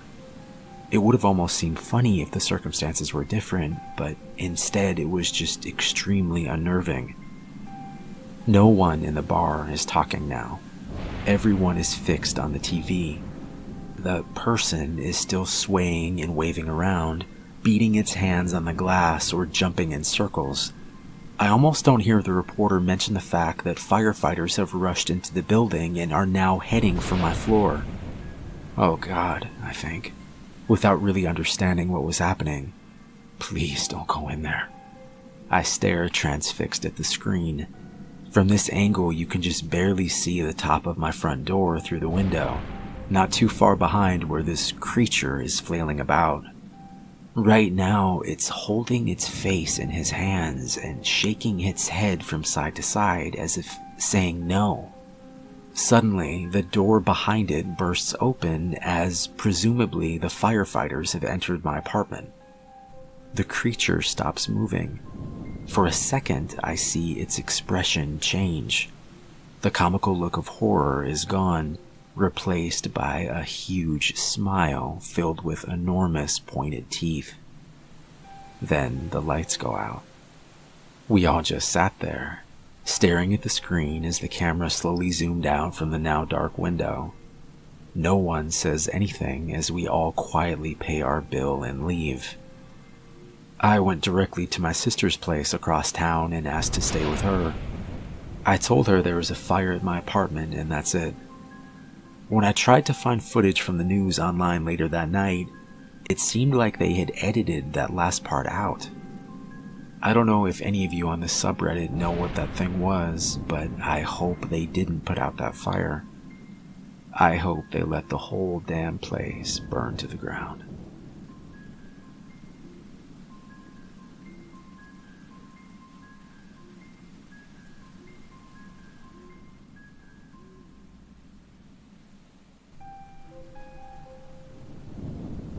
My family has been haunted by a spirit for nearly 13 years. By Kyle Harrison. Like clockwork, I've come to expect its shrill tones groaning in the night. It starts soft, the way an infant might wail if abandoned on the street. Then it rises and rings out through the trees. overcoming them and snaking its way to our home. Eventually, it settles into a repetitive high-pitched scream, the kind that a woman might make if she were stabbed to death. When we first moved here and heard it, Malcolm assumed it had to be some prankster kids trying to initiate us with some local hazing custom. This property is remote though, and spotting intruders would be easy. Plus, the disembodied screams were enough to make anyone feel on edge. It couldn't be the work of truant kids. When it didn't happen again after that first time, we assumed it was just a fluke. But that second Halloween, we realized we definitely had a haunting on our hands. "What do you suppose it wants?" I remember asking nervously. Dad and Malcolm wisely boarded up the windows and bolted the doors. We were sure such simple physical precautions could protect us from the supernatural. And somehow it did. We stayed awake all night listening to the wailing. The noises got louder. Sometimes we heard the spirit bang against the house like it was trying to get inside. I think we prayed all night. I know that none of us got any sleep. Gradually, though, as the years passed, somehow we became accustomed to the ghost. We began to understand that as long as we didn't do it any harm, it would do us none as well. We did consider moving, and we came close too. But then the ghost dissuaded us from that path. One time, as we prepared for the yearly haunting, we were discussing the possibility of buying a property on the opposite side of town. Would we have to mention the ghost to any prospective buyers? Mom asked. Malcolm seemed to think that we should, but Dad was against it. "If we say a word, we'll never get out of here." Then, as the clock struck midnight, I realized something. "Where's the ghost?" I asked. None of us said a word, only listening to the wind and waiting for the screaming. But instead, we were greeted with utter silence. Dad went to the window and peered out. "Must be taking a night off," he joked, as he began to raise the blinds. "Wait, maybe it's a trick," Malcolm warned. Dad complied with his request, and we sat still for another hour. Still nothing. "Maybe the ghost moved on," I suggested nervously. I don't know why, but the silence was scarier than anything we had experienced before. As we looked out toward the property, the only thing worth noting was a mist of black smoke wafting across the night. "I'm going to bed," Mom said. Dad joined her. Suddenly, all our preparations seemed unnecessary. But I didn't go to bed. Neither did Malcolm. Something felt very wrong. "The ghost is normally around the barn, right?" he whispered once our parents were sound asleep. "Yeah, near the creek." I was still watching the smoke. It snaked across the sky almost with a mind of its own. I knew he was planning to go investigate, and like any younger sibling, I followed. The air was still that night, our traditional jack-o'-lanterns on display at the edge of our fence line. But still, not a whisper from the ghost. We were almost at the barn. Malcolm lit a lantern, peering into the old building. But there was nothing there. Disappointed, we returned to the house, and he remarked, I guess I never thought I'd say this, but I miss the ghost."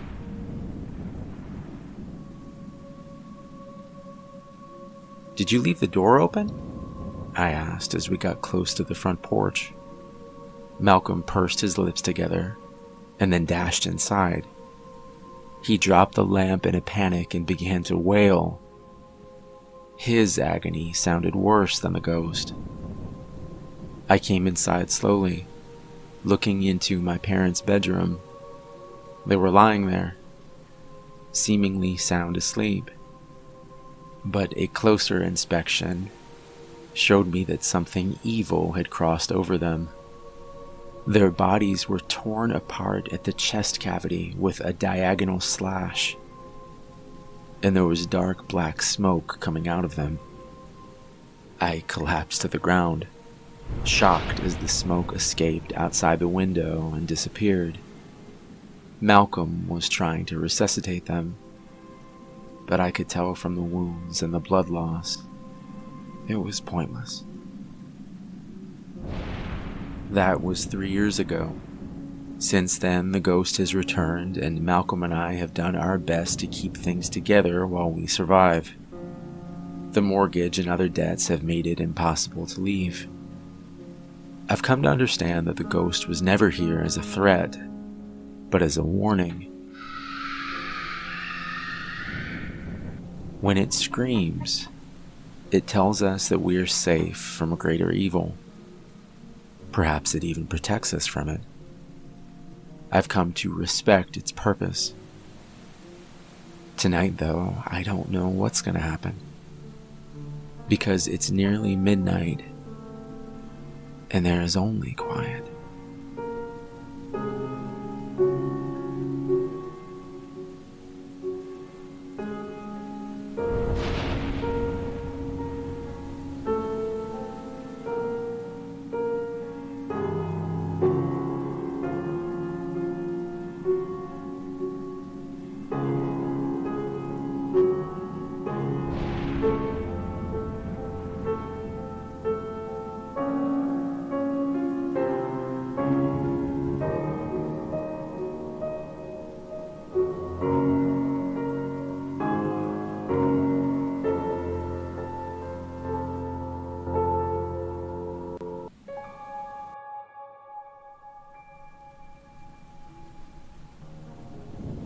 It was dark, dreary. The rain clouds had moved on, but water still dripped from the rooftops and skyscrapers. They fell and fell and fell, hypnotizing. Dangerous in the city where it's already so easy to be caught off guard. The hooded man approached me in the middle of the night as I was walking home from a business meeting that ran late. He said the words that tear at the soul. A question with infinite answers, but always a constant result. I will grant you one wish. I laughed to myself. Crazy person or not, I knew how these stories always went. Make wish, granted in a horrifying way. Wisher dies. Simple as that. I'd read The Monkey's Paw. I'd seen Wishmaster. I wouldn't be so carelessly stupid. I thought myself clever when I made my wish. So innocuous that any play on it would be downright foolish. I wish for $1. Had it been a crazy person, even he could have granted this wish. But it was no crazy person. I watched as the hooded man raised his hands, cupping them around the air, and slowly pulled a single dollar into reality, as though out of a black hole. It gingerly floated down into my cupped hands. I looked at the bill, incredulous, and when I looked up, the man was gone. At home, I could do nothing but stare at the bill, unsure if I had truly seen what I thought I had. How could he have done it? Was he really a genie of some sort? Was this bill even real, or am I just dreaming? I was sure I wasn't, but these weren't the questions that bothered me the most. The thought that racked my brain endlessly was, did I just waste a legitimate supernatural wish on a single dollar? I had figured if the man was the kind of genie I'd been brought up by horror stories to believe in, that he would have created some sort of hell for me in this wish. I figured the dollar would create minimal suffering at best, but I hadn't honestly expected the wish to come true anyway.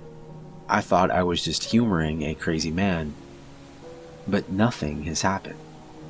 The supernatural being granted me my wish and went off. I could have had anything. Anything. I could have wished for billions instead of a single dollar. I could have wished for power, to be superhuman. I could have wished for world peace. But I had $1. $1. I didn't sleep that night. Hell, I didn't sleep for the next week. How could I? Every missed opportunity, embarrassing moment in my past, anything I wanted to change just zipped through my mind.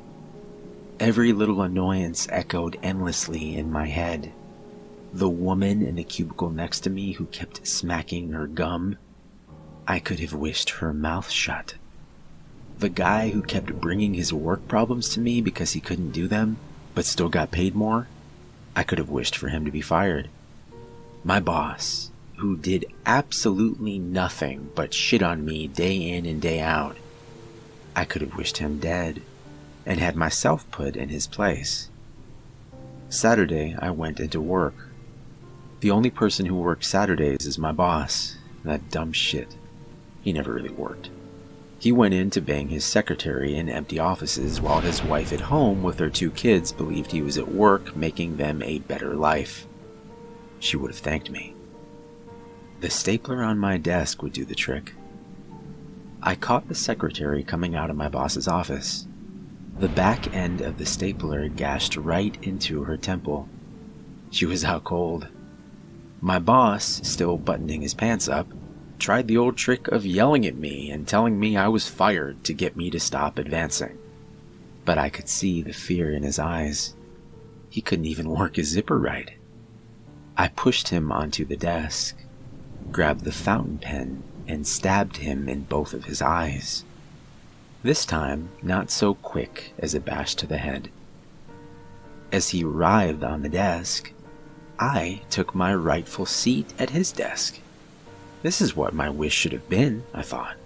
This was the happiest I'd been all week. It could have been the happiest I'd ever been, as far as I could remember. Someone must have heard the screaming on one of the lower floors. We were at the top of 16 stories. Maybe it was someone else's boss, screwing a secretary too, who heard us. Someone who didn't have the guts to murder for a better job. Whoever it was, I knew they heard us because I could hear the faint sound of sirens outside the building on the streets below. They probably wouldn't let me keep this job after what I've done. I went up to the roof of the building, dragging the still twitching body of my former boss. When I got to the top, I found out I was right. Cop cars littered the street. Those are what I aimed for when I tossed the body headfirst off the building. I hit one car dead on. A cop car was always where I thought that guy belonged anyway. I heard the SWAT team bust the door open leading up to the roof. I pulled the dollar bill out of my pocket. My one wish. My one clever wish. I tore it in half and jumped before the SWAT team could grab me. Spending life in a cell would only create more problems I couldn't wish away. As I fell toward the pavement below, I looked down. In the midst of the police, no one seemed to notice a hooded man with glowing red eyes standing directly below me, arms wide as though he were about to catch me. My last thought before I showered the ground with my guts, my only clear thought in the entire past week, was that the devil was far more clever than I.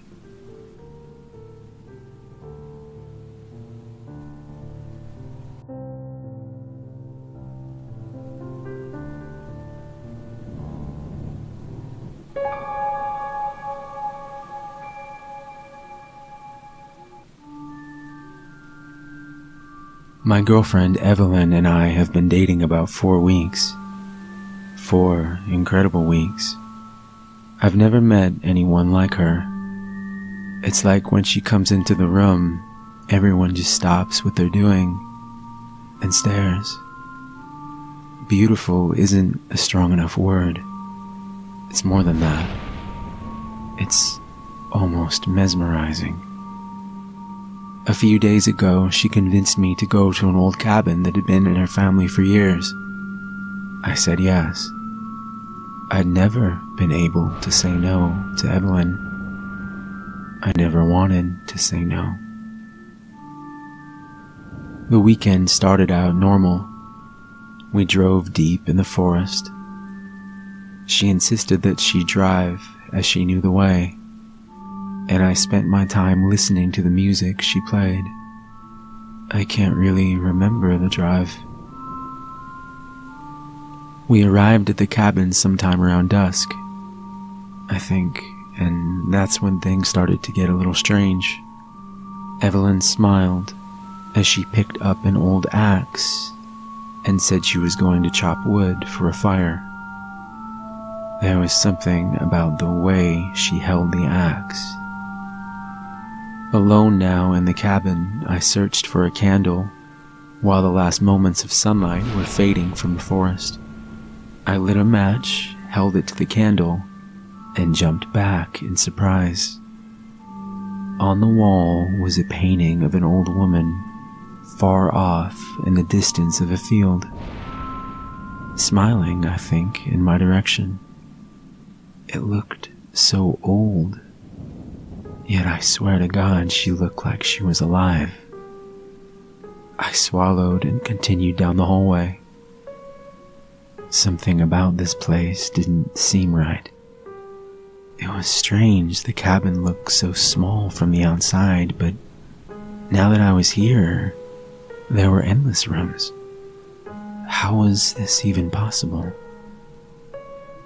As I walked down the hallway, a single candle illuminating my way, there were dozens of the same painting of that old woman. But they weren't exactly the same. As I continued down the hallway, each new painting showed her a little closer than the last. Beginning to be afraid, I looked backwards towards where I had come from. All I could see was a tunnel of darkness. I tried to open the door to the closest room, thinking maybe I could leave through a window, but every single door was locked. As I kept looking for an escape, I couldn't help but keep glancing at the paintings. The old woman would appear larger, closer. That's when it struck me. There was a cabin in the painting. It looked kinda like this cabin, and she was getting closer to it. This can't be happening, I said. But it was. As the painting now revealed, she was standing on the porch, smiling wide at me and holding the axe that Evelyn had taken.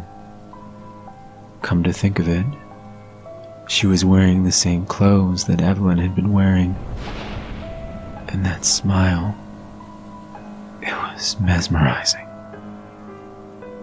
As I walked down the hallway, I struggled to take my eyes from the smile of the woman in the painting, each new glimpse revealing her a little closer. First, she was opening the doorway to the cabin, then stepping in, and now she stood in front of the hallway. I'm going to die here. I want to run, but I can't take my eyes away from her smile. I realized I knew what she was then. I think I always knew.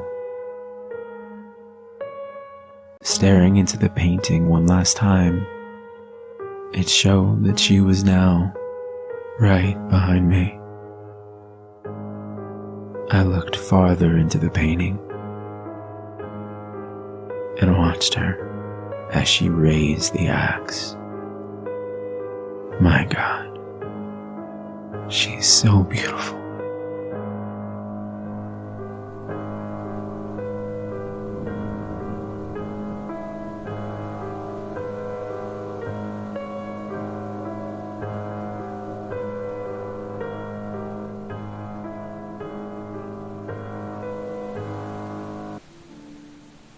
Have you ever seen something so horrifying that you know deep down it will replay in your dreams forever?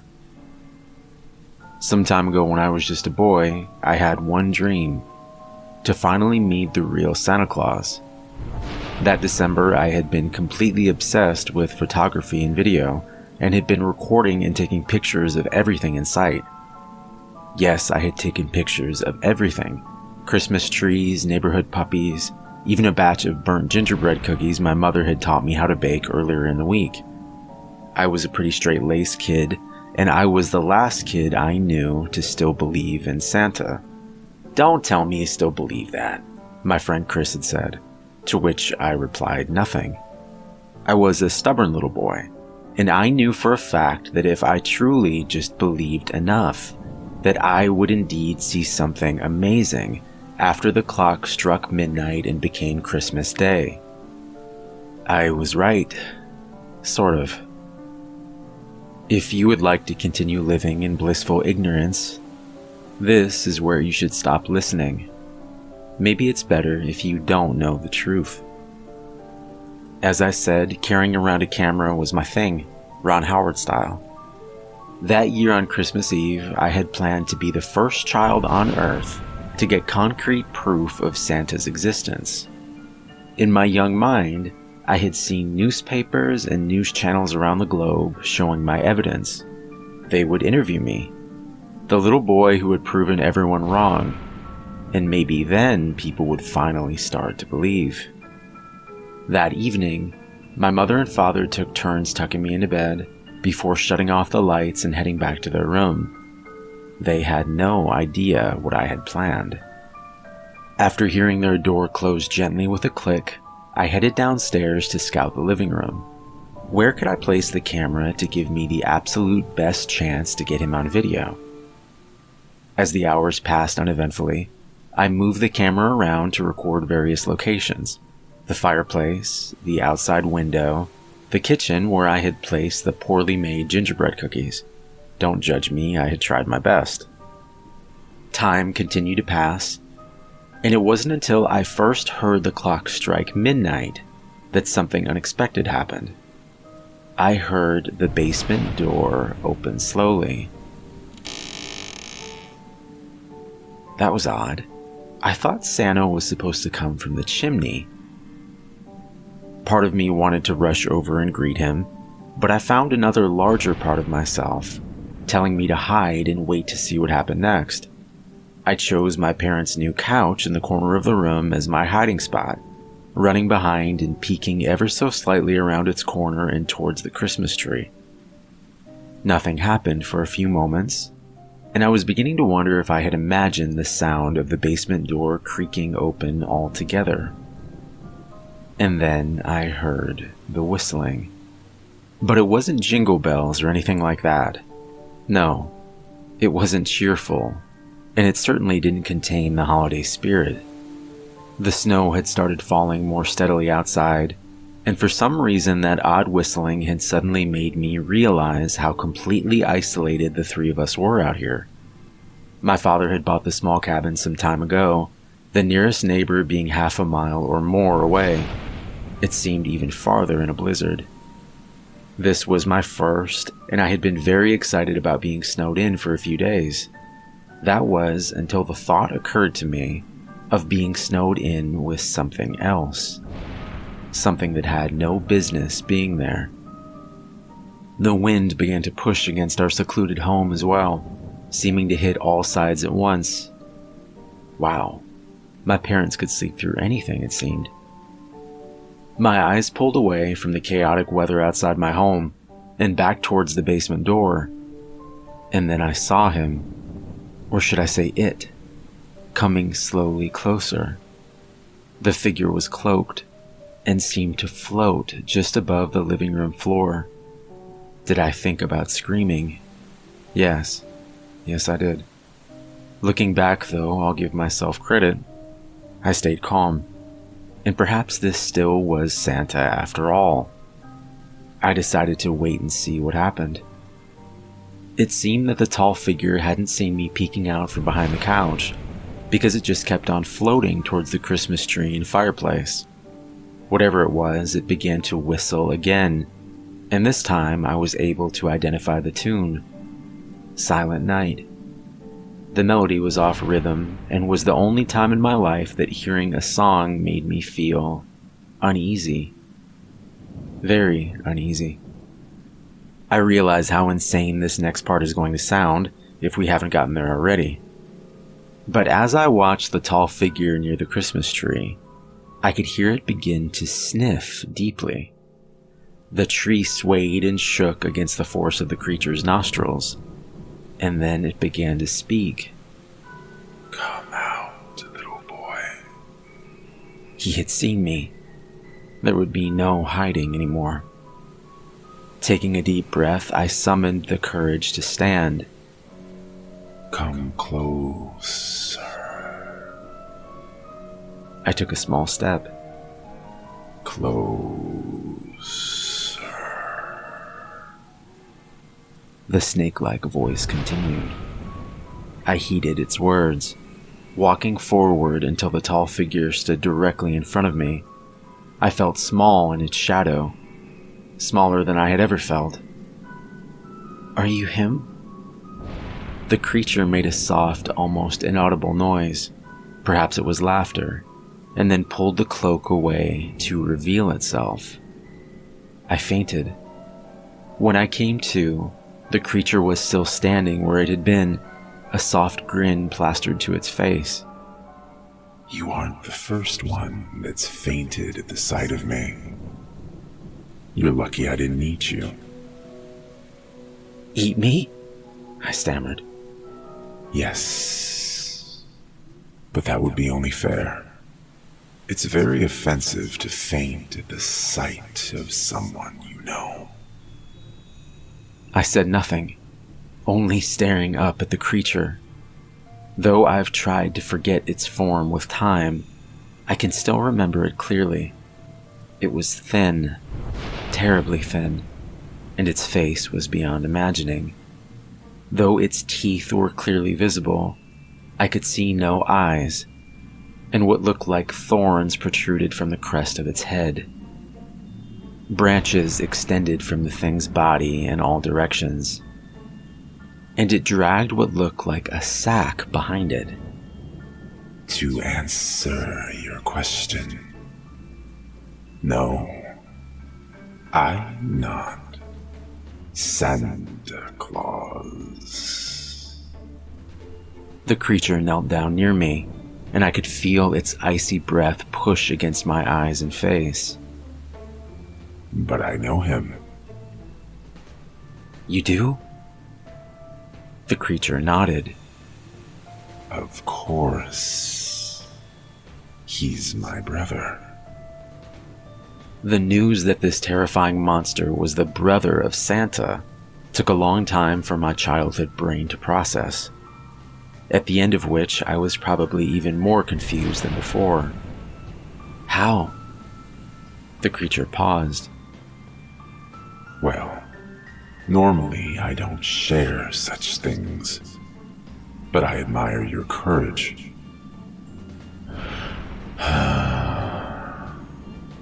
And it's been a long while since I've spoken with anyone, even a boy. It smiled, showing its sharp teeth, and then continued. For every good act in this world, there is an evil one. For every kind gift, there must be an unkind. I bring balance to the good my brother spreads. I bring Evil, I whispered, finishing his words. The creature nodded as if pleased. You are a smart little boy. So far, I'm glad I haven't eaten you. My mind churned again. So what evil have you brought us? There was a long silence before it replied. You are very wise. Are you sure you want to know? I nodded, and it smiled back. Very well. Though my gifts will not take effect on this day, their influence will be felt through the next year and beyond. It pulled out the sack that followed closely behind and set it on the floor before me. There was only one gift inside, which upon a closer look had both my mother and father's names written neatly on a dark card that sat on top of the box. "Open if you dare," it whispered. As I knelt down next to the presents, the room seemed to grow colder, the wind swirling violently now just outside the foggy glass. The lights flickered on and off as I began to unwrap the small box. I laid the wrapping paper down neatly, piece by piece, on top of the tree's red and white Christmas skirt. Looking up at the creature, I said 2 words. "I'm afraid." Its long, thin arm reached out towards me then, finally settling on my closest shoulder. Though I still could not see the creature's eyes, it seemed to gaze at me nonetheless. It seemed to be thinking as it cocked its head from one side to the other. "Look upon my face, little child. I have been deformed and misshapen by the evils that are mine to bear. I cannot change my form any more than you can change the fate of your family. All I can do is bear it." Though still afraid, I was suddenly overcome with a great sympathy for the creature. "I'm sorry." It seemed taken aback for a moment, before replying, "Don't be fooled, little child. I am not fully innocent." The box before me broke open then, revealing a blinding shine of dark purple, the color of a vibrant spring's first bloom. It bathed the room in its deep shades, as the box pulsated in front of my eyes. I couldn't help it. I looked deep into the calling purple, into worlds unseen. I saw the creatures of my nightmares, monstrous, malevolent beings, some as tall as the sky above. But worst of all, I saw my parents. It was a rainy winter day as my father drove home from work, his briefcase on the passenger seat, and a worried look in his eyes as he squinted through the windshield. The rain came down in sheets. "No, Dad." He couldn't see the large semi that had gently pulled beside him. It drifted closer into his lane. And then, "Stop, I don't want to see." But it was too late. The truck overtaking my father and pushing his car into the bridge's guardrail. I wish I could say he didn't suffer.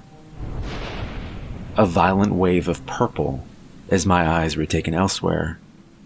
A hospital. No, please. It was my mother, receiving the cancer diagnosis and lying alone in the hospital bed. She stared out into the darkness. "I can't take this," I told the creature. And maybe I imagined it, but to this day I think it gave a small look of pity. It knelt closer. "She'll live." "Why did you show me this?" I asked. The basement door opened again with a creak, and the creature fell backwards to the floor, striking its head and letting out a sigh. I realized then that as terrifying as this thing was, there was still one that even it must answer to. "I must go," it whispered, pulling the cloak over its bony head and concealing its form once more. I watched as it floated back towards the basement steps, and then said the words I will always remember. "Be afraid for what is to come, child. But do not let it consume you." as it has me. I watched its figure begin to fade away into the darkness, the last proof of its existence being the soft words that carried their way through the air and into my ears. For only in death and suffering will you find life.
Swapsies, no takebacks.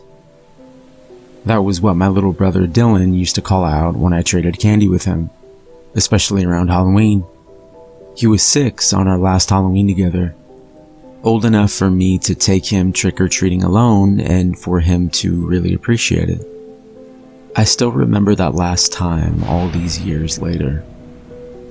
One reason for that is because even at 9, I appreciated that I was lucky to have such a sweet little brother. Old enough for me to baby him, yet close enough to my own age to have fun with him too. We'd always been close since he was born. Another reason was that the following year, 2 weeks before Halloween in 2005, Dylan died in his sleep. They told us it was a congenital heart defect that had never been caught, and that most likely he had just stopped. It destroyed our family. Even leading up to the funeral, my parents were alternating crying, consoling each other, and arguing over nothing. They wound up getting a divorce 2 years later. For my part, I cried some, but most of the time was reserved for hating myself, thinking about how if I hadn't made a big deal of getting my own room just a few months earlier, I might have heard him stop breathing. Maybe I could have gotten him help in time. My parents told me that wasn't so, that the doctor said it was just one of those things that couldn't be helped. But all that did was made me wonder who was lying, my parents or the doctors. The week after his funeral, I went back to school. We had a substitute teacher I'd never seen or heard of before. She said her name was Miss Grackle, and she was going to be replacing our normal 4th grade teacher, Miss Horn, until she got over the flu. She'd been there for the latter part of a week I'd missed, so the other students in my class seemed pretty much used to her. But she made my skin crawl in a way I couldn't fully understand. She wasn't dressed weird and was well kempt, but there was something off about her. Her pale skin was smooth and tight, but almost too much so, as though she had somehow been birthed as a fully grown woman with flesh that had not seen the sun or been touched by air. I heard some of the boys whispering at lunch about how pretty Miss Grackle was, making the vague and clumsy innuendos that young boys do, and she was objectively attractive, her refined features and a trim figure framed by long curly brown hair. But her eyes, they stared out like doll's eyes, dark, hard, inscrutable. And as the week wore on, I found that they kept focusing in on me. It was that Wednesday that Miss Grackle asked me to stay after the final bell rang, I felt the knot of unease that had been growing in my belly since Monday morning tighten into a painful ball of fear. I didn't want to stay. As I watched my classmates and friends rush out of the room, I wanted to run with them, to keep running until I was home again and upstairs in Dylan's room. I had taken to sleeping there. And while... "Elizabeth, can you come up here, please?" I flinched at the words, my name sounding oily and sinister on her tongue. I glanced up and nodded before sliding out of my desk and approaching the front of the room. "Yes, ma'am? Is something wrong?" The woman smiled, her perfectly even teeth gleaming like white stones between the red ring of lipstick expertly lining her lips. "No, nothing like that, dear. I just wanted to check in on you. See how you're doing." When I stared at her without response, she went on. "I heard about your little brother's passing, you see. Just a few days ago, I understand." My chest tightened. The only blessing about school now was that it wasn't home. It gave me a forced reprieve from all the sad reminders of Dylan's death, an occasional moment where I forgot to hate myself. And now... yes, ma'am. That's true." Miss Grackle made a clucking noise deep in her throat. "So very sad. He was what? 5 or 6? Why was she asking all of this? I wanted to tell her it was none of her business, to get my brother out of her rotten mouth. But I was young and she wasn't just an adult, but a teacher, albeit a substitute one. So I just jammed my hands in my jeans and nodded, trying to avoid her unblinking stare. I heard her breath quicken slightly at my nod, and despite myself, I looked up, just in time to see her wiping away a spot of drool from her pale and perfect chin. Her eyes locked on mine again, seeming to hold me where I stood. "Was he buried fresh and whole?" I didn't understand what she was asking, yet I heard myself say, "Yes, whole and fresh and only 4 days in the ground." My own heart was hammering so hard I knew it would burst any second, and she just kept staring at me, not letting me move, weighing something secret and terrible behind those dark eyes. And then I was home. I woke up on my bed, a moment of vertigo sending the room spinning before my brain acclimated to where I was. My mother was calling me to come down. It was time for us to go to Wednesday evening services at our church. My family had always been casually religious, but I could already tell that my mother was becoming more devout by the day. I didn't fault her for finding comfort in the church, and I'd always enjoyed Sunday school well enough. But if not for her wanting me to go, it was the last place I'd have wanted to be. The strangeness of my encounter with Grackle aside, I didn't savor the idea of being buffeted between groups of well-meaning strangers as they murmured sympathies and gave pitying looks. I wanted to be alone, with my memories of Dylan and my guilt and my pain. By the time we were halfway through the service, I had half convinced myself the conversation with Grackle had been just a dream. I had been exhausted for going on 2 weeks and waking up at home like that. Well, it made more sense than a substitute teacher talking to me about Dylan and his burial like that. It also made me realize something else. I could go visit him.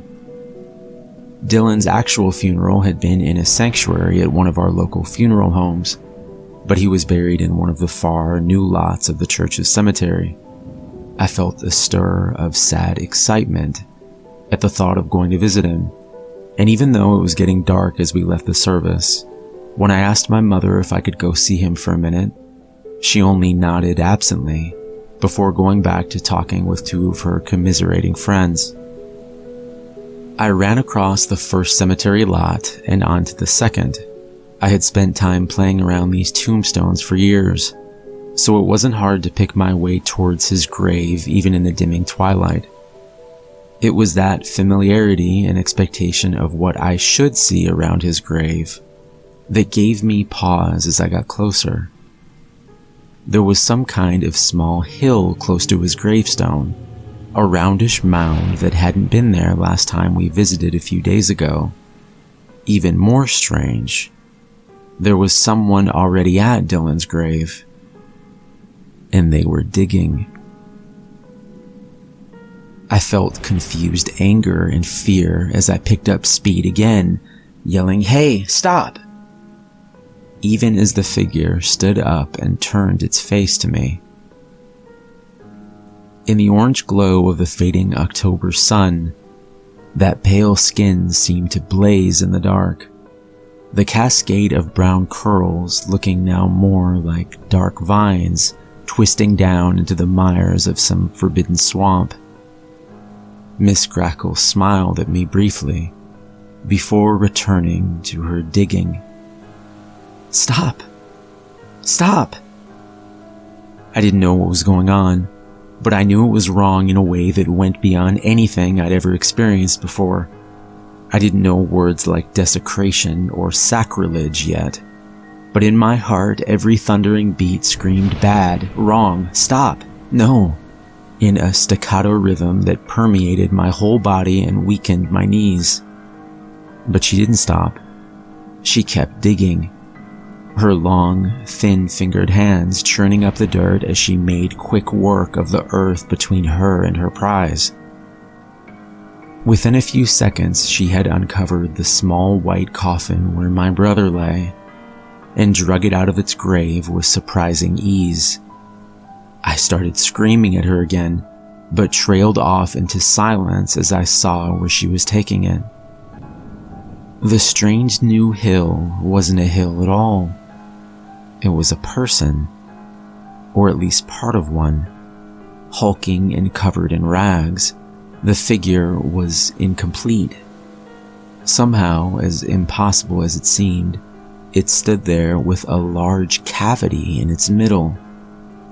There was no head, and below where it should be, a ragged darkness gaped out from between the folds of tattered cloth. I was still staring at it dumbly as Miss Grackle reached it. She let go of Dylan's casket, and giving me a quick wry glance, she pulled herself into that larger body, her flesh twisting and flowing to fill the chasm and complete the towering thing before me. Her head looked different now, and in truth, she was wholly unrecognizable, except for those same damned black, staring eyes. She swung those eyes towards me and twisted her mouth oddly, before speaking in a deep and rough voice. "You say no. But what do you offer in exchange?" The thing paused as though considering, but I could tell from its tone that it was simply playing a game, mocking me. "Yourself." I had felt frozen to the ground before, but now I started backing away. What exchange?" A short, coarse laugh. "A trade. Dylan goes back in the hole, and you come with me." I stopped again, in spite of my fear. "Go with you? Where?" "Oh, you'll see. What do you say? Just remember, if you say yes, the deal is struck." It held out its hand towards me, and then in a higher voice, like that of a child, it screeched, "Swapsies, no takebacks." I ran. I ran through the deepened shadows, terrified that at any moment that enormous long-fingered hand would close on my shoulder or seize my ankle.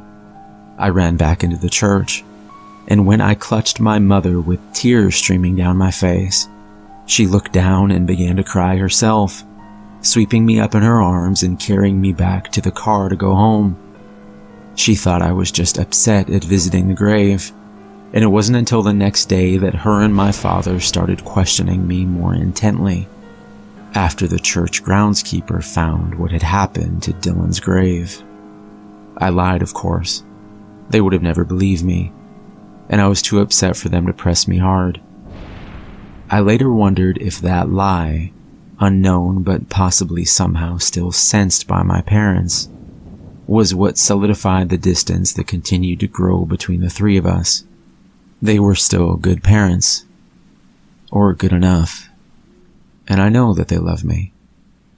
But that final loss of my brother, the terrible mystery of how and why and where he had been taken, was what finally killed the laboring heart of my family forever. There was one other lie I told to my parents, though this was more of an omission. I never told them about the note I found on my desk when I finally returned to school on Friday, the first day of Miss Horn's own return. It was written in small, slanted blue letters on a neatly cut square of yellowing paper, a light smudge of pink staining the top right corner. Holding the paper in my trembling hands, I read the words over and over. Even now, there's not a day I don't see them in my mind.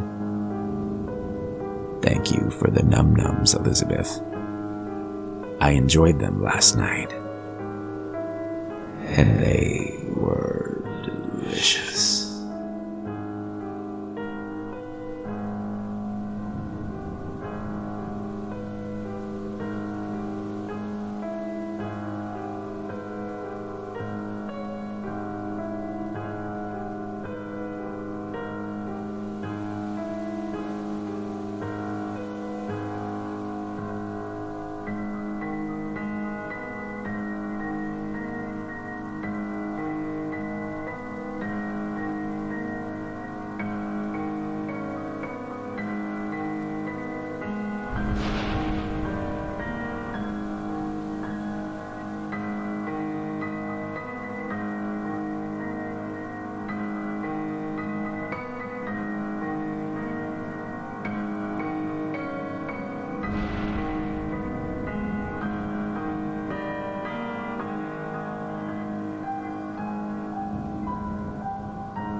Open wide.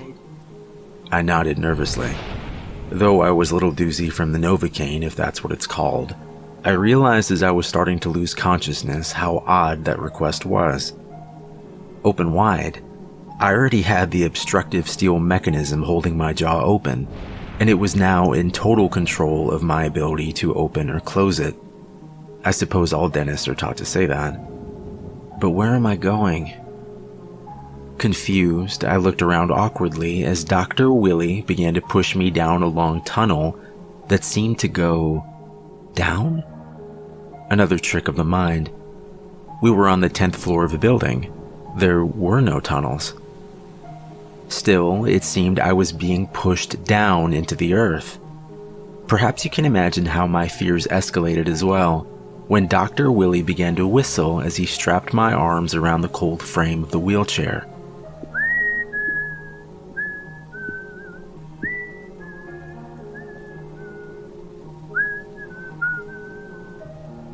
Was this normal? Was I dreaming? Nope. The wheelchair suddenly stopped. The tall man stared down at me, a grin spreading wide across his face. But don't worry, you know what they always say. Quick and painless. He paused for a moment, crouching down to my eye level. Well, mostly. He winked again before walking behind to push me farther down the black hallway and resuming his whistling.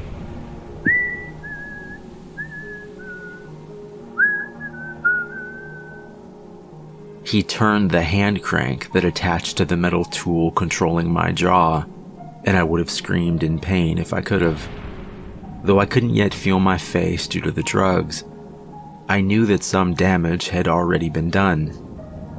My heart began to beat faster as the dark corridor came more clearly into view. I doubt anyone reading this will believe what I'm going to tell you next, but I remember it clear as day. The walls around us weren't made from wood or concrete, nothing like that. The walls were made of teeth. Small teeth. I know what you're thinking, and the answer to your question is yes. His voice echoed off the walls around us, seeming to come from everywhere. And then we stopped. We stopped in a small room at the very end of the tunnel. Dr. Willie put the brakes on the chair and walked over to a shiny steel table that was pushed back against the far corner of the room. The small amount of light illuminating the room flickered off, and I'm not sure how much time passed. When it came back on, Dr. Willie was standing and holding what looked like some type of saw. Yet that wasn't the worst part. He had transformed into something inhuman. A tall, thin creature in a perfectly tailored pink dress. He had no eyes anymore, and that's when I finally put the whole picture together. He was the Tooth Fairy. Or should I say, a Tooth Fairy. "There are many of us," he had said as he spun closer, still holding the saw and taking great joy in watching the tears begin to stream down my face. I couldn't tell you if it were from the drugs, terror, or both, but I passed out. When I awoke, my mother was standing over me. "I'm so sorry. How are you feeling?" The Novocaine must have still been in effect because opening my jaw to try and speak was incredibly painful. Only a mumbled nonsense came forth. "Don't try and speak," she said. And that's when I noticed that we weren't alone in the room. There was a doctor standing beside her. But it wasn't Dr. Willie. It was someone else. He rested his hand on my mom's shoulder and whispered just loudly enough into her ear that I could still hear him. "We'll have to tell him." I began to cry again, desperately trying to ask what it was that they were hiding from me. "Tell me." It was my mother's turn to cry then, as she buried her head into my chest. "Your teeth. They're all gone." Those words hit me harder than anything ever had. That disgusting creature, perhaps even the Tooth Fairy, had taken every last one while I sat passed out from the drugs. What the hell was I supposed to do now? "Dentures," the doctor said, as if reading my mind. "Dentures are going to be the best option for—" "No!" I didn't say the word as I was unable to, but a shake of my head and the look in my eyes told them all they needed to know. I wasn't wearing any dentures. I was going to get my own teeth back. I gestured for a pad of paper, my mother taking a moment or two to understand. After she did, I was handed the paper as well as a black inked pen. I wrote quickly. I wrote furiously. "I want my teeth back." "Honey, I'm afraid that's just not possible. The building has no record of any Dr. Willie, and even if someone were to find him..." I slammed the pad of paper down and stared off through the rainy window. Watching the car speed by on the street below, tears began to come easily. Just 14 years old and something precious had already been taken away. They offered me a mirror. I couldn't bear to look. That night when we arrived home, I was given a warm bowl of soup. The worst soup of my life, I might add. I wasn't able to chew even the smallest vegetable, and survived that night on warm chicken broth and Gatorade. My mom kept insisting I settle on dentures, but I had something else planned. Before I go on, you have to understand something. I was terrified of seeing that creature again, but after I awoke from the trauma, there was another feeling as well. Hatred. I hated the thing that had done this to me. I hated that he had taken something so precious. And most of all, I hated that he had done this to so many children before. Somehow I knew what to do. After my mom and dad went to sleep, I was going to sneak out of the house and head back to the scene of the crime. Something told me that the creature that had tormented me would be there, waiting. But I had a surprise for him this time, or so I thought. Checking my parents' room, I quietly headed back down to my own bedroom and climbed down the gutter drain. I jumped the last few feet down onto the driveway and began to jog down the center of the empty street towards the tall building. Though my parents had been under the impression that I had taken the large dose of pain medication prescribed to me by my newest doctor, I had opted to bury it under my mattress instead. The pain I felt while running down the dark street was intense and sharp, but I wanted to be sharp myself. And the acute throbbing of my jaw was like gasoline on the fire of hatred that was pushing down through my entire body. When I reached the corner of Elm Street, the first wave of fear finally took hold. Staring up at the office building, I saw that there was a single light switched on. I counted the floors. 6, 7, 8. Of course it was the 8th floor. Still, that was why I came here, wasn't it? Taking a deep breath, I walked towards the entrance of the building. I hadn't planned far enough ahead to think about just how I would get into the building at night. As it turned out, that was a problem I needed not solve. The door was wide open. I slowly stepped inside and it closed and locked behind me. There was no turning back now. There were 2 different sets of elevators, though one looked to be out of commission. There were 2 orange cones sitting in front, tied together easily with an overzealous amount of yellow caution tape.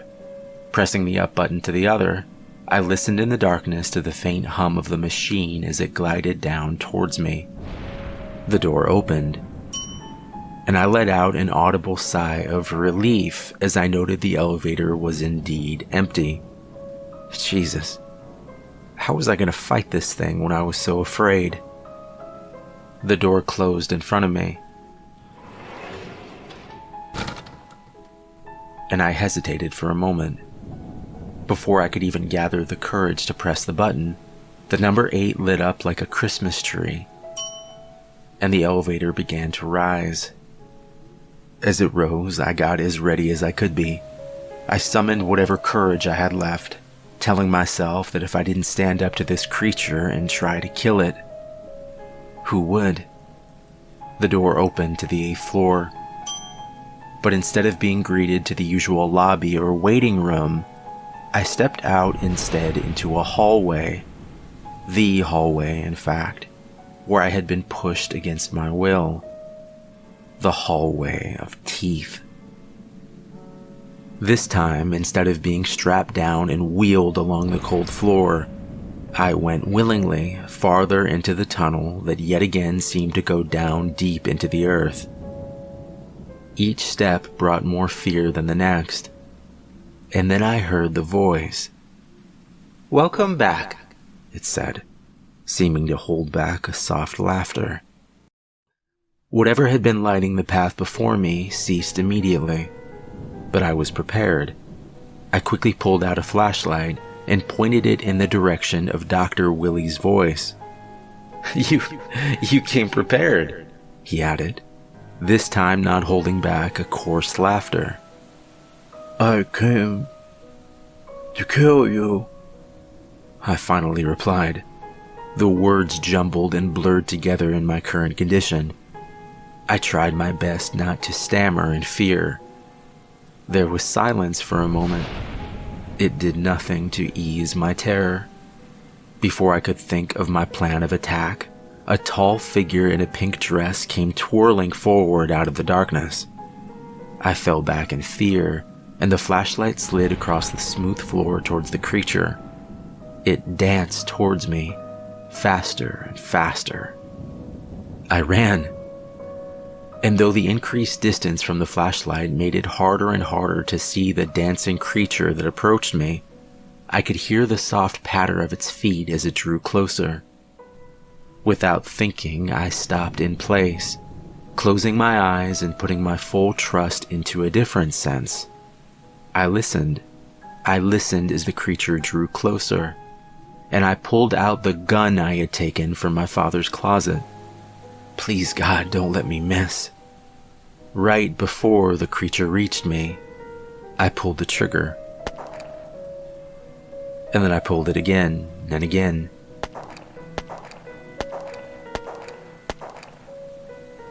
I pulled it until the clip was empty, and then I collapsed onto the floor and waited for any sign of movement, or even worse, laughter.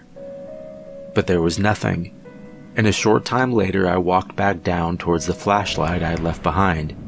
Scanning the hall carefully, I saw no sign of the creature that had pursued me. I hadn't killed it after all. I reloaded the gun quickly. Though my cell phone still works, I can't seem to find my way out of the tunnels of teeth. They seem to go only in one direction, down, farther and farther into the earth. And I only have 3 bullets left. I hadn't managed to kill the creature, but I was still alive, and I still had a shot. But how the hell was I going to escape the tunnels? Perhaps I wasn't. Perhaps I was meant to die down here, as the creature had said. But maybe, just maybe, I could take that evil dentist son of a bitch with me. 3 bullets. That would have to be enough. But there was something else too. How long would the batteries in my flashlight last? I guess 3 or 4 hours max. And if I wasn't able to kill the creature and escape by then, I suppose I'd be as good as dead. But if I could find him while the light still shone brightly, if I could find him while the meandering passages of children's teeth could be seen, maybe I could aim truer this time. Maybe I could kill it. Walking slowly around each corner, I turned the flashlight ever so cautiously, hoping I was ready for the creature to appear.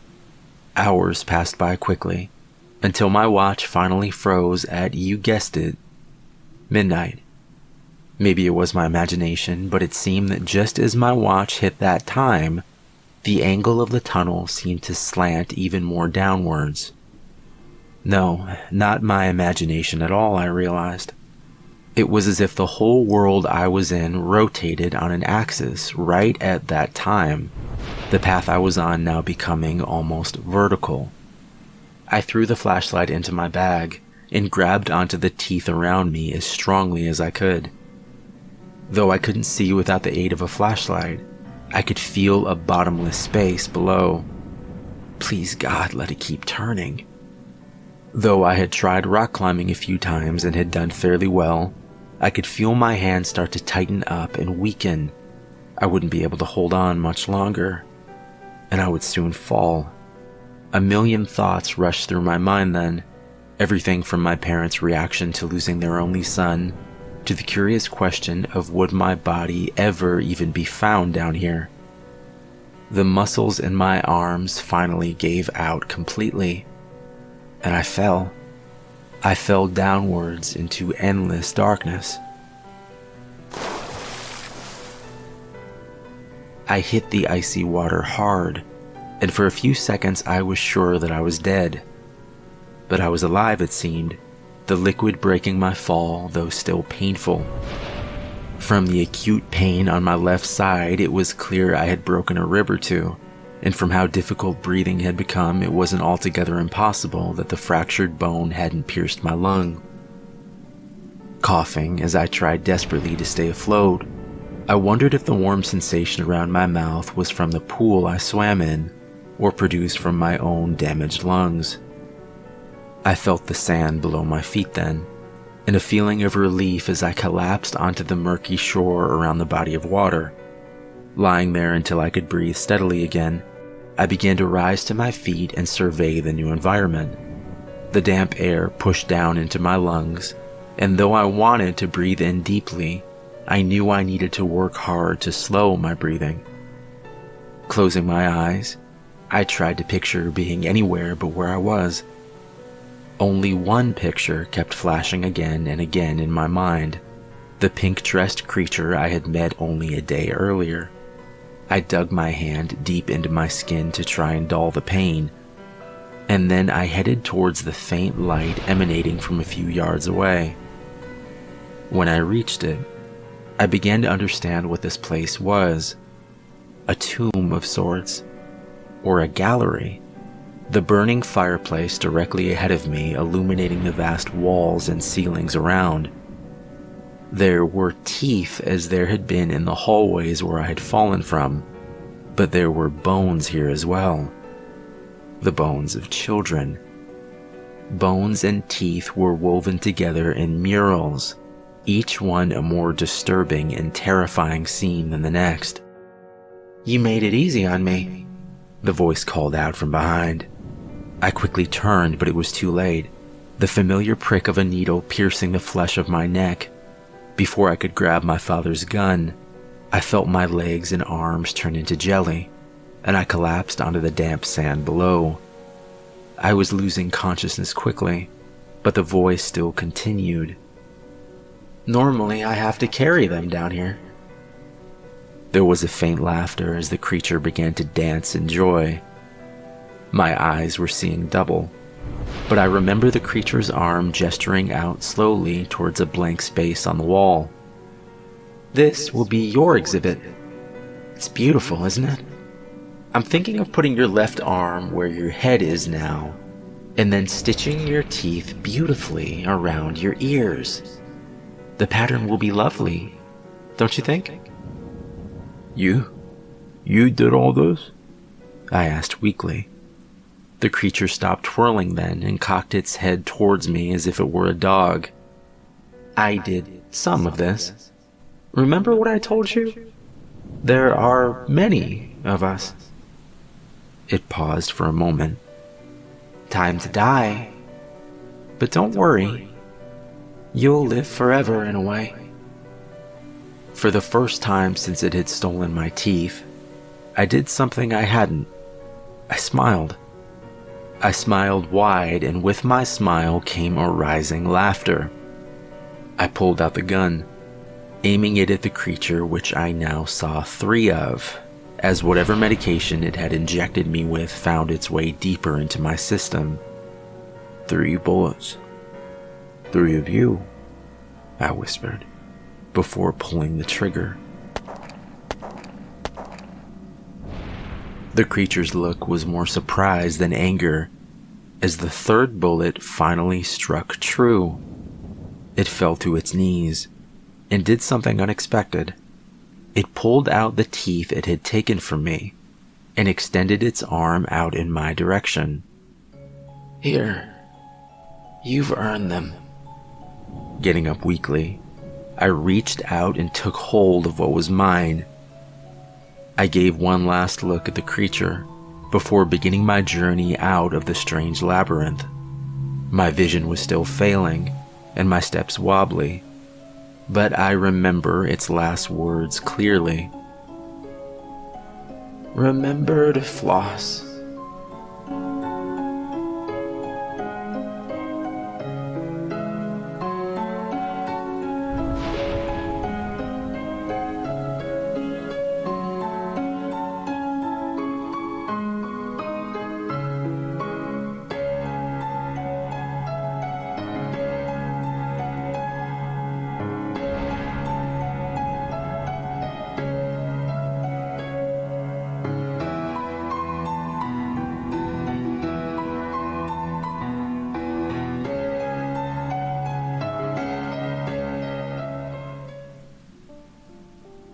Are your grandparents still alive?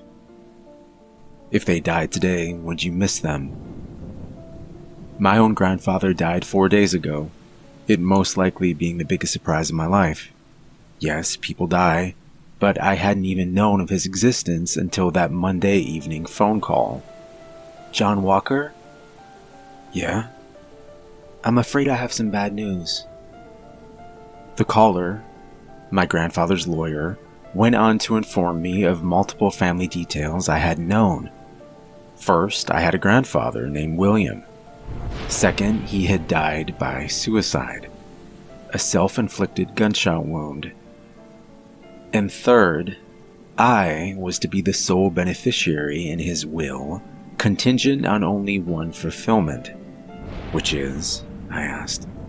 There was a slight hesitation on the other end before she continued. It would be better if I explained in person. Could you come by tomorrow? I hung up the phone and tried to get some rest before my drive through the mountains. The strange new information swirling around in my mind like glitter in a snow globe before finally falling gently to the ground below. Having been adopted as a child, I had never known any of my real family. Maybe it's better that way. Despite finding out about the life and death of a man I had never known, I slept well that night. The next morning, after checking the weather forecast, I quickly replaced the front windshield wipers and headed north. While he had lived surprisingly close, all things considered, the drive would still take nearly 6 hours, and the upper part of the state was due for the first snowstorm of the year. Part of me was looking forward to seeing the area again, my last experience with a white substance being 15 or more years ago, growing up with a family that had taken me in.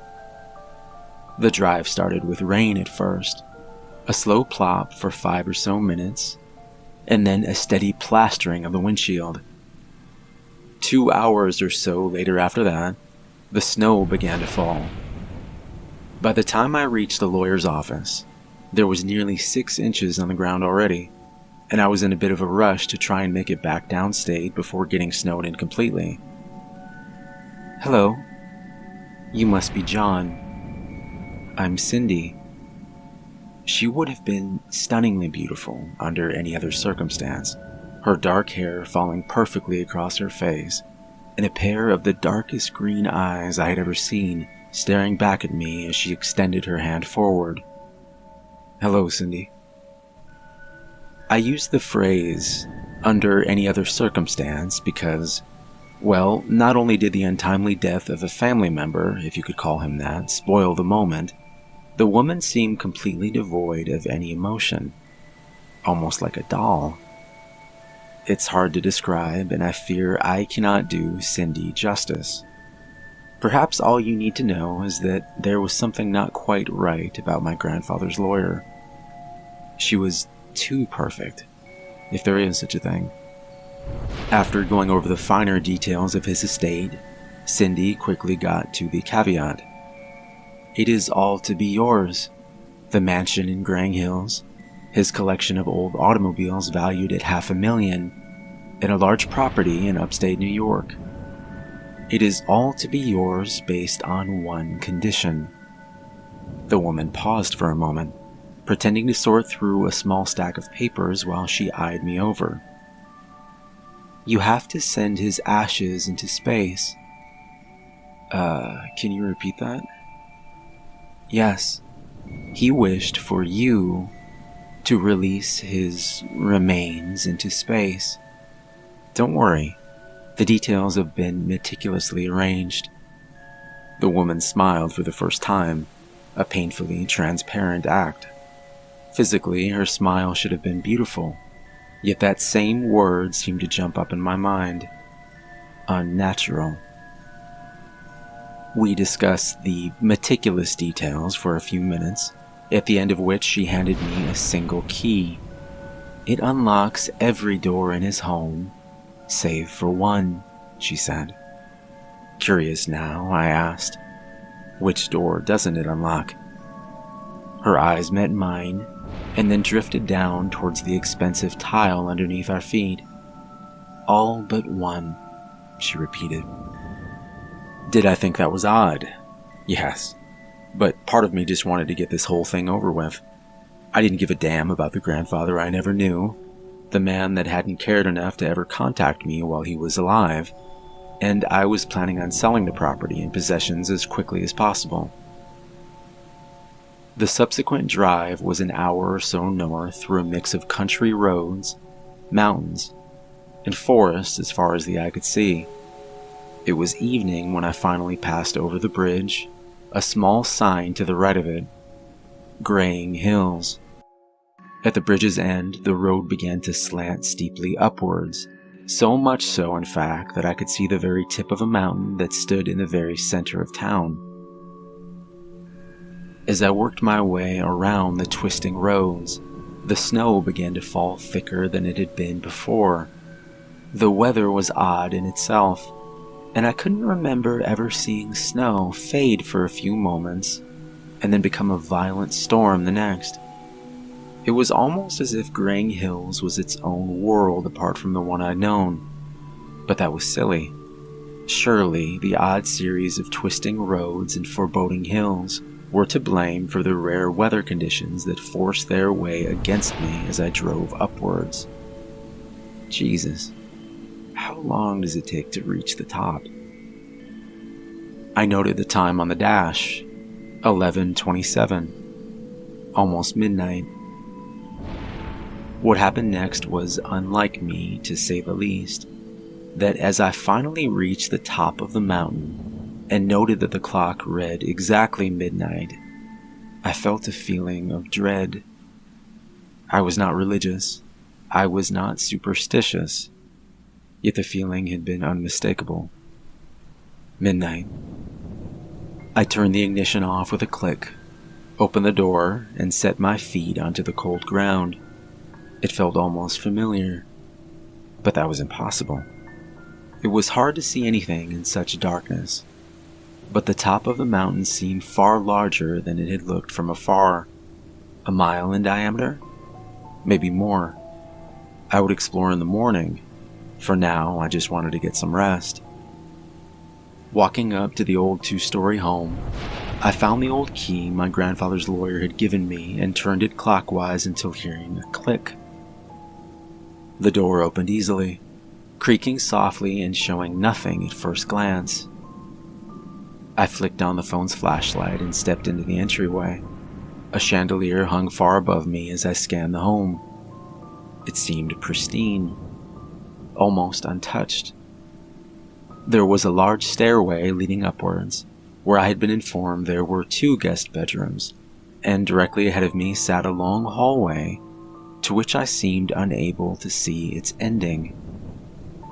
I placed my hand on the banister and climbed upwards for the last time that evening.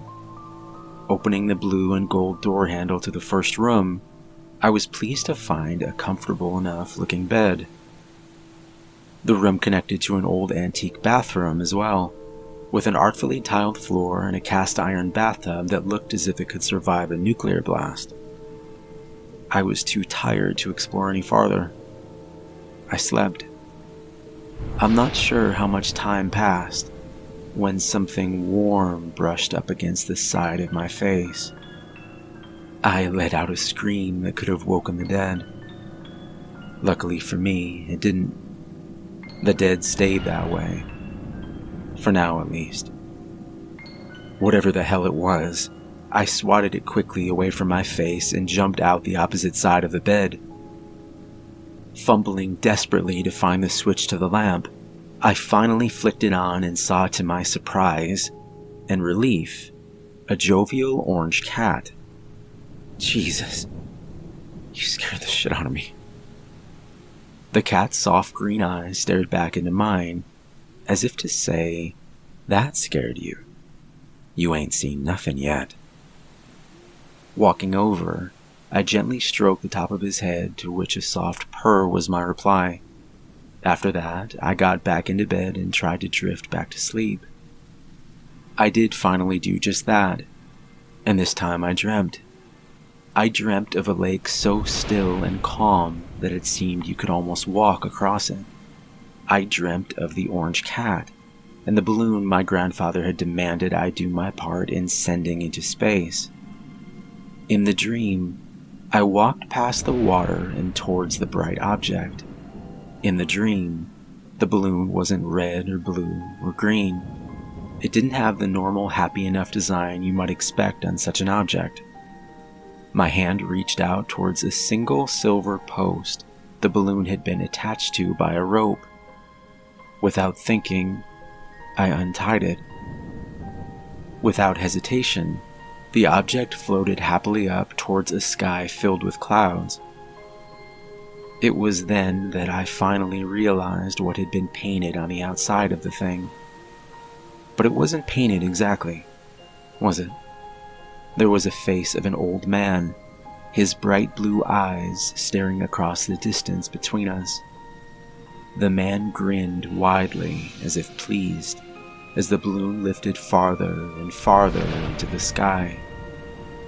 A soft melody began to play in my mind, and then I awoke, this time to sunlight.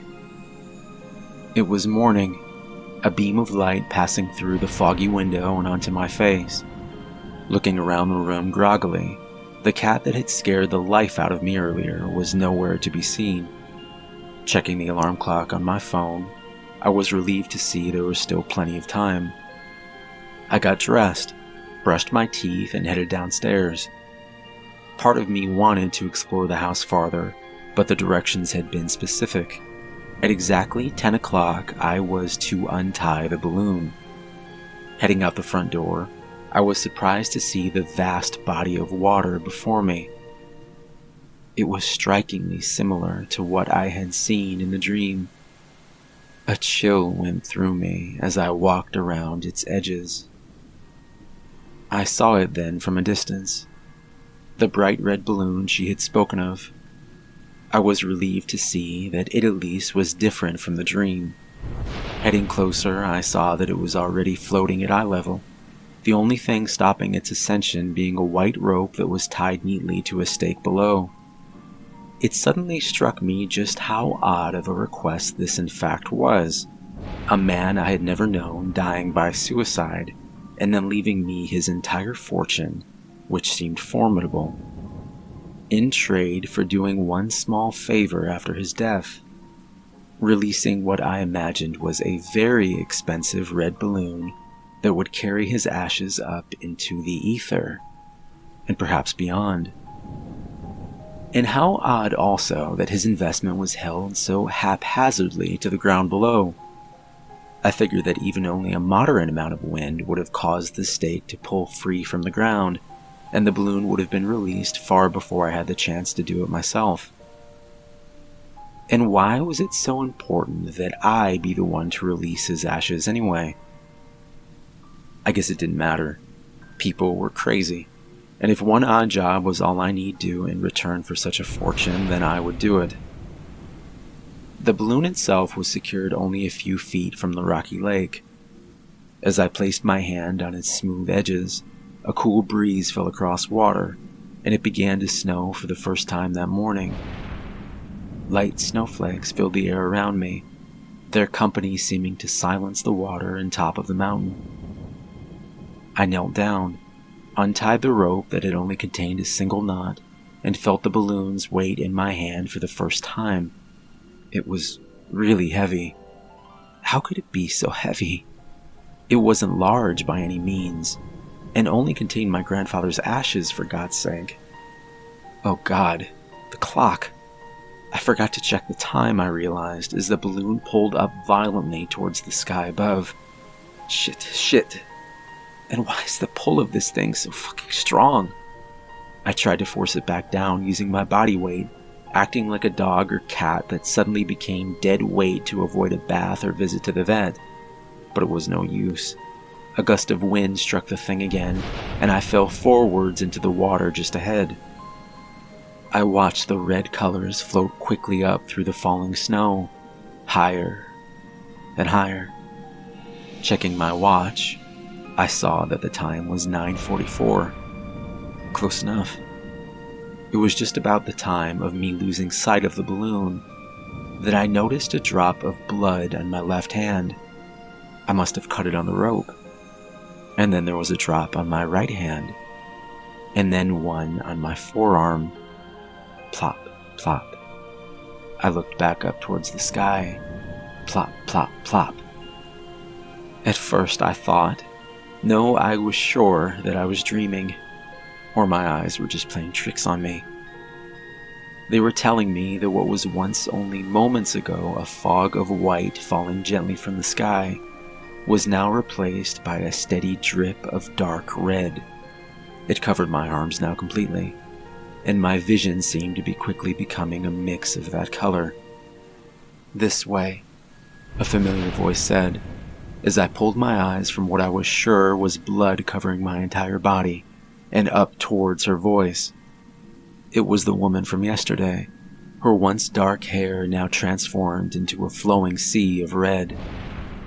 Without saying a word, I followed her, around the home and through an iron gate behind. "Patentibus," she whispered. The gate opened slowly before her. Yes, I was surely dreaming. The woman I followed through the gate was now completely cloaked in red. The sight of her was magical and terrifying all at once. Yet there was something else that drew my attention away. We were in a graveyard, I realized. Yet that was not what pulled me so. It was the names on the graves. Stephen A. Walker, born September 3rd, 1840, died February 6th, 1907. Linda J. Walker, born January 9th, 1781, died December 21st, 1809. "They're all here," the woman added, pausing for a moment and looking back. The entire family I had never met was buried on this mountain. We walked for a few moments more before coming to the first fresh grave I had seen. Sure enough, William F. Walker, my grandfather. "What the hell is going on?" The beautiful woman replied nothing, only turning to the grave and speaking one word. "Kansurgo." She knelt lower and kissed the tombstone sweetly. I watched in horror as the red liquid, of which I was sure was blood, began to fall more rapidly from the sky. Though terrified, I wasn't even all that surprised by that point, when a strong hand reached out from the stained grave and towards the sky above. And then another hand. The red woman extended her arms downwards and towards them. "No," I shouted. "Stop!" But it was too late, the cold hands clutching on and pulling strongly. She braced her feet against the tombstone as not to be dragged downwards into the earth herself. And that's when I saw him for the first time. William F. Walker. His stained red face popping out of the ground first, and then his torso, and then his legs. When he finally stepped up onto the ground before me, I watched as he took a deep breath and stared up at the sky. "You've done well," he said, paying no attention to the woman, and instead staring at me. I fell backwards in fear, my body trembling now, and my mind coming dangerously close to snapping. The red rain fell so hard now that I began to sink down into the earth myself. I began to scream as the ghastly figure walked closer and knelt down beside me. "It had to be a walker," he said, his head drifting up towards the sky and his mouth opening wide to drink. The last thing I remember was seeing my dead family claw their way up and out of the now red mud, and my grandfather's hand reaching down and taking mine. His eyes glowed a bright yellow that filled my heart with fear. Yet I was mesmerized. I stared back into them as he spoke 5 words. We have work to do.